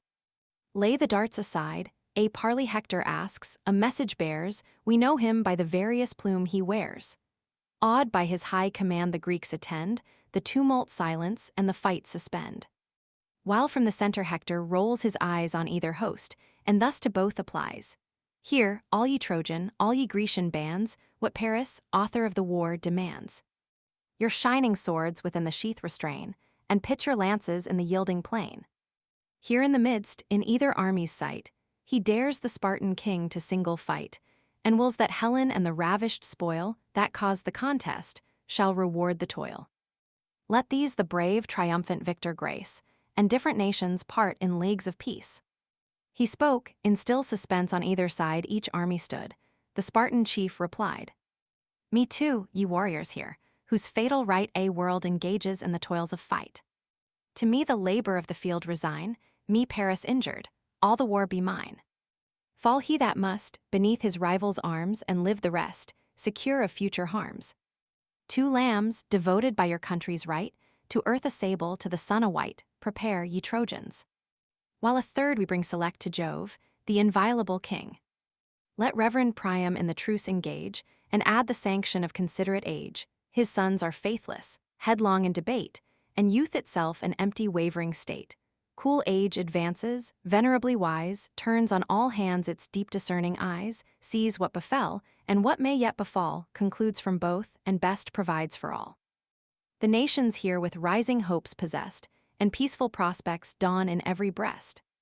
Within the lines they drew their steeds around, and from their chariots issued on the ground. Next, all unbuckling the rich mail they wore, laid their bright arms along the sable shore. On either side the meeting hosts are seen with lances fixed, and close the space between. 2 heralds now, dispatched to Troy, invite the Phrygian monarch to the peaceful rite. Talthybius hastens to the fleet, to bring the lamb for Jove, the inviolable king. Meantime to beauteous Helen, from the skies the various goddess of the rainbow flies. Like fair Laodice in form and face, the loveliest nymph of Priam's royal race, her in the palace, at her loom she found, the golden web her own sad story crowned, the Trojan wars she weaved herself the prize, and the dire triumphs of her fatal eyes. To whom the goddess of the painted bow, approach, and view the wondrous scene below. Each hardy Greek and valiant Trojan knight, so dreadful late and furious for the fight, now rest their spears, or lean upon their shields, ceased is the war, and silent all the fields. Paris alone and Sparta's king advance, in single fight to toss the beamy lance, each met in arms, the fate of combat tries, thy love the motive, and thy charms the prize. This said, the many-colored maid inspires her husband's love and wakes her former fires. Her country, parents, all that once were dear, rush to her thought and force a tender tear. O'er her fair face a snowy veil she threw, and, softly sighing, from the loom withdrew. Her handmaids, climbing an Aethra, wait her silent footsteps to the Scaean gate. There sat the seniors of the Trojan race, old Priam's chiefs and most in Priam's grace, the king the first. Thymotes at his side, Lampus and Clytius, long in council tried Panthus, and Hystoun once the strong and next, the wisest of the reverend throng Antenor grave and sage Eucalgon, leaned on the walls and basked before the sun. Chiefs, who no more in bloody fights engage, but wise through time and narrative with age, in summer days like grasshoppers rejoice, a bloodless race, that send a feeble voice. These, when the Spartan queen approached the tower, in secret owned resistless beauty's power. They cried, "No wonder such celestial charms for 9 long years have set the world in arms. What winning graces! What majestic mien! She moves a goddess, and she looks a queen. Yet hence, O heaven, convey that fatal face, and from destruction save the Trojan race." The good old Priam welcomed her, and cried, "Approach, my child, and grace thy father's side. See on the plain thy Grecian spouse appears, the friends and kindred of thy former years. No crime of thine our present sufferings draws, not thou, but heaven's disposing will, the cause the gods these armies and this force employ. The hostile gods conspire the fate of Troy. But lift thy eyes, and say, what Greek is he?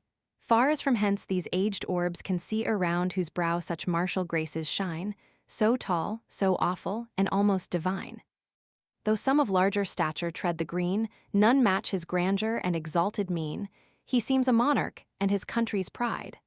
Thus ceased the king, and thus the fair replied, "Before thy presence, father, I appear, with conscious shame and reverential fear. Ah, had I died, ere to these walls I fled, false to my country, and my nuptial bed, my brothers, friends, and daughter left behind, false to them all, to Paris only kind. For this I mourn, till grief or dire disease shall waste the form whose fault it was to please. The king of kings, Atrides, you survey great in the war and great in arts of sway, my brother once before my days of shame. And oh, that still he bore a brother's name." With wonder Priam viewed the godlike man, extolled the happy prince, and thus began, "O blessed Atrides, born to prosperous fate, successful monarch of a mighty state. How vast thy empire!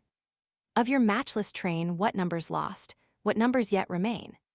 In Phrygia once were gallant armies known in ancient time, when Atreus filled the throne, when godlike Mygdon led their troops of horse. And I, to join them, raised the Trojan force. Against the manlike Amazons we stood, and Sangar's stream ran purple with their blood. But far inferior those, in martial grace, and strength of numbers, to this Grecian race." This said, once more he viewed the warrior train. What's he, whose arms lie scattered on the plain? Broad is his breast, his shoulders larger spread, though great Atrides overtops his head. Nor yet appear his care and conduct small, from rank to rank he moves, and orders all. The stately ram thus measures o'er the ground, and master of the flock, surveys them round.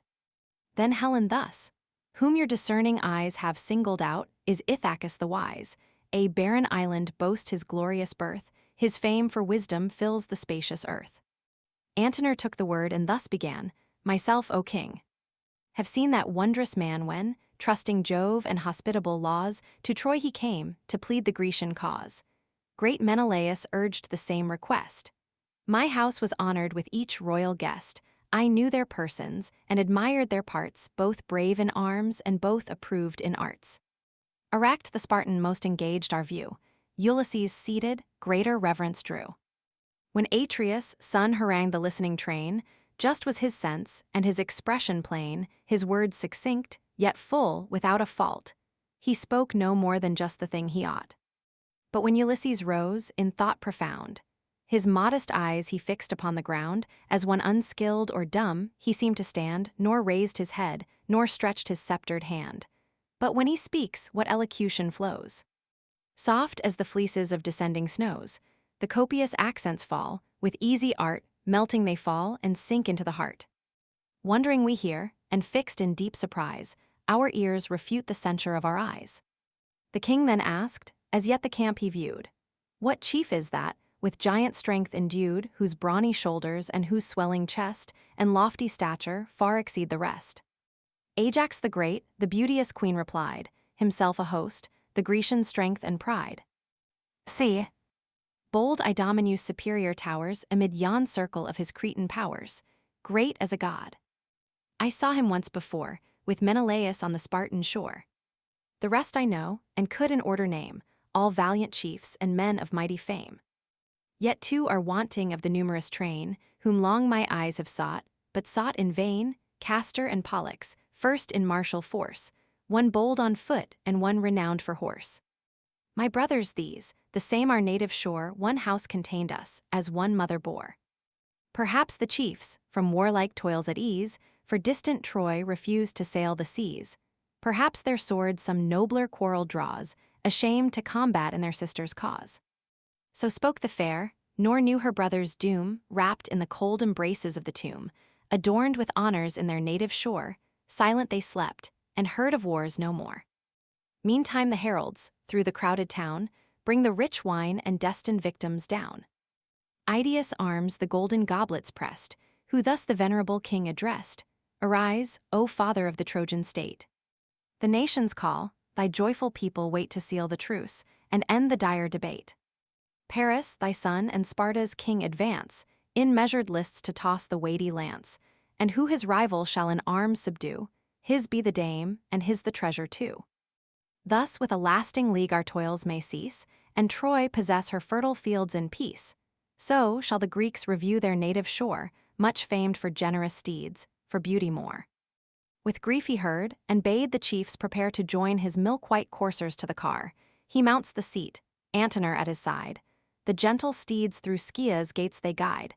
Next from the car descending on the plain, amid the Grecian host and Trojan train, slow they proceed. The sage Ulysses then arose, and with him rose the king of men. On either side a sacred herald stands, the wine they mix, and on each monarch's hands pour the full urn. Then draws the Grecian lord his cutlass sheathed beside his ponderous sword, from the signed victims crops the curling hair. The heralds part it, and the princes share, then loudly thus before the attentive bands he calls the gods, and spreads his lifted hands. "O first and greatest power, whom all obey, who high on Ida's holy mountains sway, eternal Jove. And you bright orb that roll from east to west, and view from pole to pole. Thou Mother Earth, and all ye living floods, infernal furies and Tartarian gods, who rule the dead, and horrid woes prepare for perjured kings, and all who falsely swear.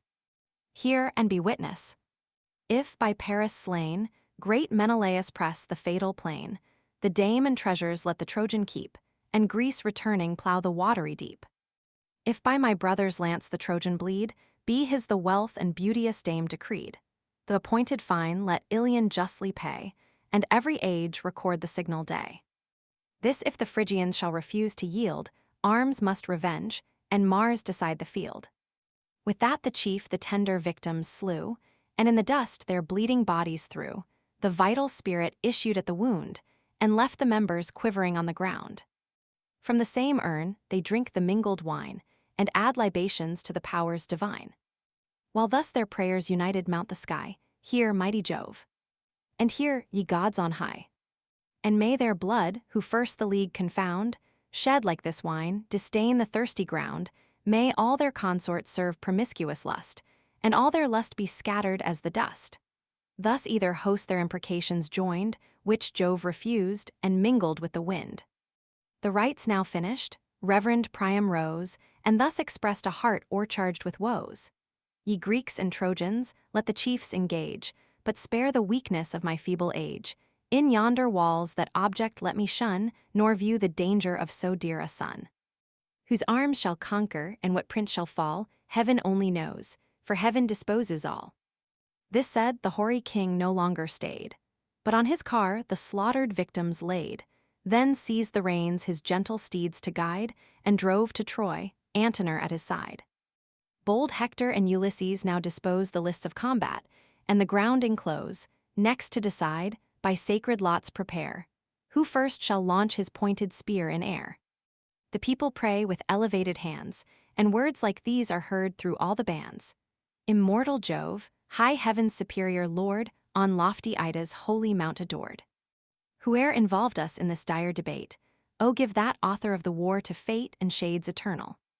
Let division cease, and joyful nations join in leagues of peace. With eyes averted Hector hastes to turn the lots of fight, and shakes the brazen urn. Then Paris, thine leaped forth, by fatal chance ordained the first to whirl the weighty lance. Both armies sat the combat to survey. Beside each chief his azure armor lay, and round the lists the generous coursers neigh. The beauteous warrior now arrays for fight, in gilded arms magnificently bright. The purple cuishes clasp his thighs around, with flowers adorned, with silver buckles bound. Lycaon's corslet his fair body dressed, braced in and fitted to his softer breast. A radiant baldric, o'er his shoulder tied, sustained the sword that glittered at his side. His youthful face a polished helm o'erspread, the waving horsehair knotted on his head. His figured shield, a shining orb, he takes, and in his hand a pointed javelin shakes. With equal speed, and fired by equal charms, the Spartan hero sheathes his limbs in arms. Now round the lists the admiring armies stand, with javelins fixed, the Greek and Trojan band. Amidst the dreadful veil, the chiefs advance, all pale with rage, and shake the threatening lance. The Trojan first his shining javelin threw, full on Atrides. Ringing shield it flew, nor pierced the brazen orb, but with a bound leaped from the buckler, blunted on the ground. Atrides then his massy lance prepares, in act to throw, but first prefers his prayers. Give me great Jove, to punish lawless lust, and lay the Trojan gasping in the dust, destroy the aggressor, aid my righteous cause, avenge the breach of hospitable laws. Let this example future times reclaim, and guard from wrong fair friendship's holy name, he said, and poised in air the javelin sent, through Paris. Shield the forceful weapon went, his corslet pierces, and his garment rends, and glancing downward, near his flank descends. The wary Trojan, bending from the blow, eludes the death and disappoints his foe, but fierce Atrides waved his sword and struck full on his casque. The crested helmet shook, the brittle steel, unfaithful to his hand, broke short, the fragments glittered on the sand. The raging warrior to the spacious skies raised his upbraiding voice and angry eyes. Then, is it vain in Jove himself to trust?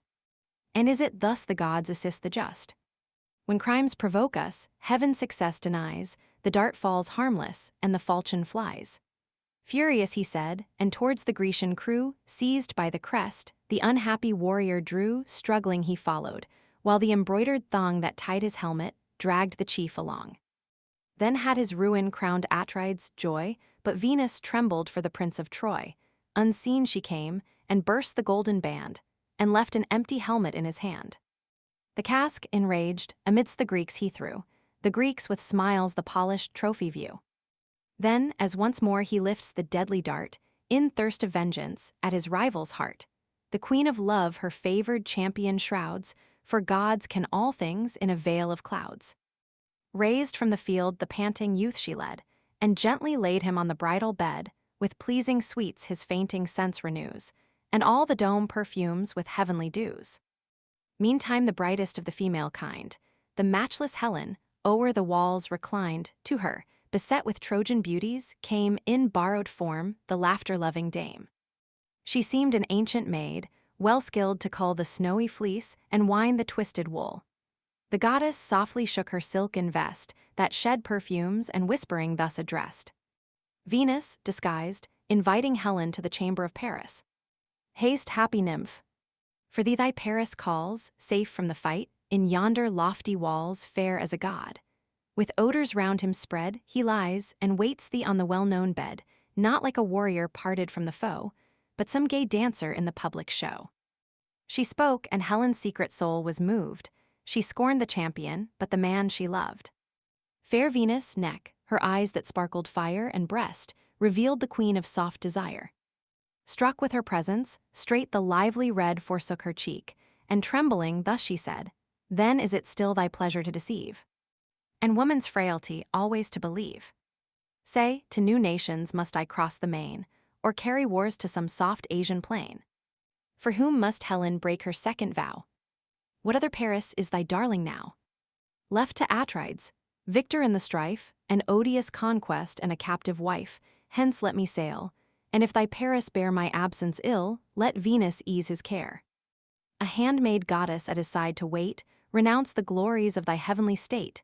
Be fixed forever to the Trojan shore, his spouse or slave, and mount the skies no more. For me, to lawless love no longer led, I scorn the coward, and detest his bed, else should I merit everlasting shame, and keen reproach from every Phrygian dame. Ill suits it now the joys of love to know, too deep my anguish, and too wild my woe. Venus presenting Helen to Paris. Then thus incensed, the Paphian queen replies, obey the power from whom thy glories rise. Should Venus leave thee, every charm must fly, fade from thy cheek, and languish in thy eye. Cease to provoke me, lest I make thee more the world's aversion than their love before, now the bright prize for which mankind engage, then the sad victim of the public rage. At this the fairest of her sex obeyed, and veiled her blushes in a silken shade, unseen and silent from the train she moves, led by the goddess of the smiles and loves.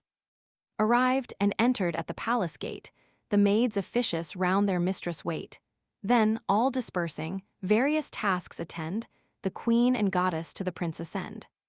Full in her Paris sight, the queen of love had placed the beauteous progeny of Jove, where, as he viewed her charms, she turned away her glowing eyes, and thus began to say, is this the chief who, lost to sense of shame, late fled the field and yet survives his fame? Oh, hadst thou died beneath the righteous sword of that brave man, whom once I called my lord. The boaster Paris oft desired the day with Sparta's king to meet in single fray. Go now, once more thy rivals' rage excite, provoke Atrides, and renew the fight. Yet Helen bids thee stay, lest thou unskilled shouldst fall an easy conquest on the field. The prince replies, ah, cease, divinely fair, nor add reproaches to the wounds I bear. This day the foe prevailed by Pallas' power, we yet may vanquish in a happier hour. There want not gods to favor us above, but let the business of our life be love.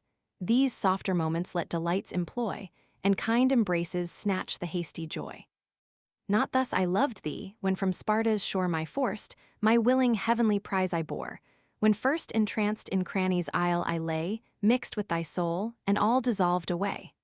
Thus having spoke, the enamored Phrygian boy rushed to the bed, impatient for the joy. Him Helen followed slow with bashful charms, and clasped the blooming hero in her arms. While these to love's delicious rapture yield, the stern Atrides rages round the field, so some fell lion whom the woods obey roars through the desert and demands his prey. Paris he seeks, impatient to destroy, but seeks in vain along the troops of Troy. Even those had yielded to a foe so brave the recreant warrior, hateful as the grave. Then speaking thus, the king of kings arose, ye Trojans, Dardans, all our generous foes. Hear and attest. From heaven with conquest crowned, our brothers' arms the just success have found. Be therefore now the Spartan wealth restored. Let Argive Helen own her lawful lord. The appointed fine let Iliad justly pay, and age to age record this signal day. He ceased, his army's loud applauses rise, and the long shout runs echoing through the skies. Venus. Map titled Greciae Antiqui.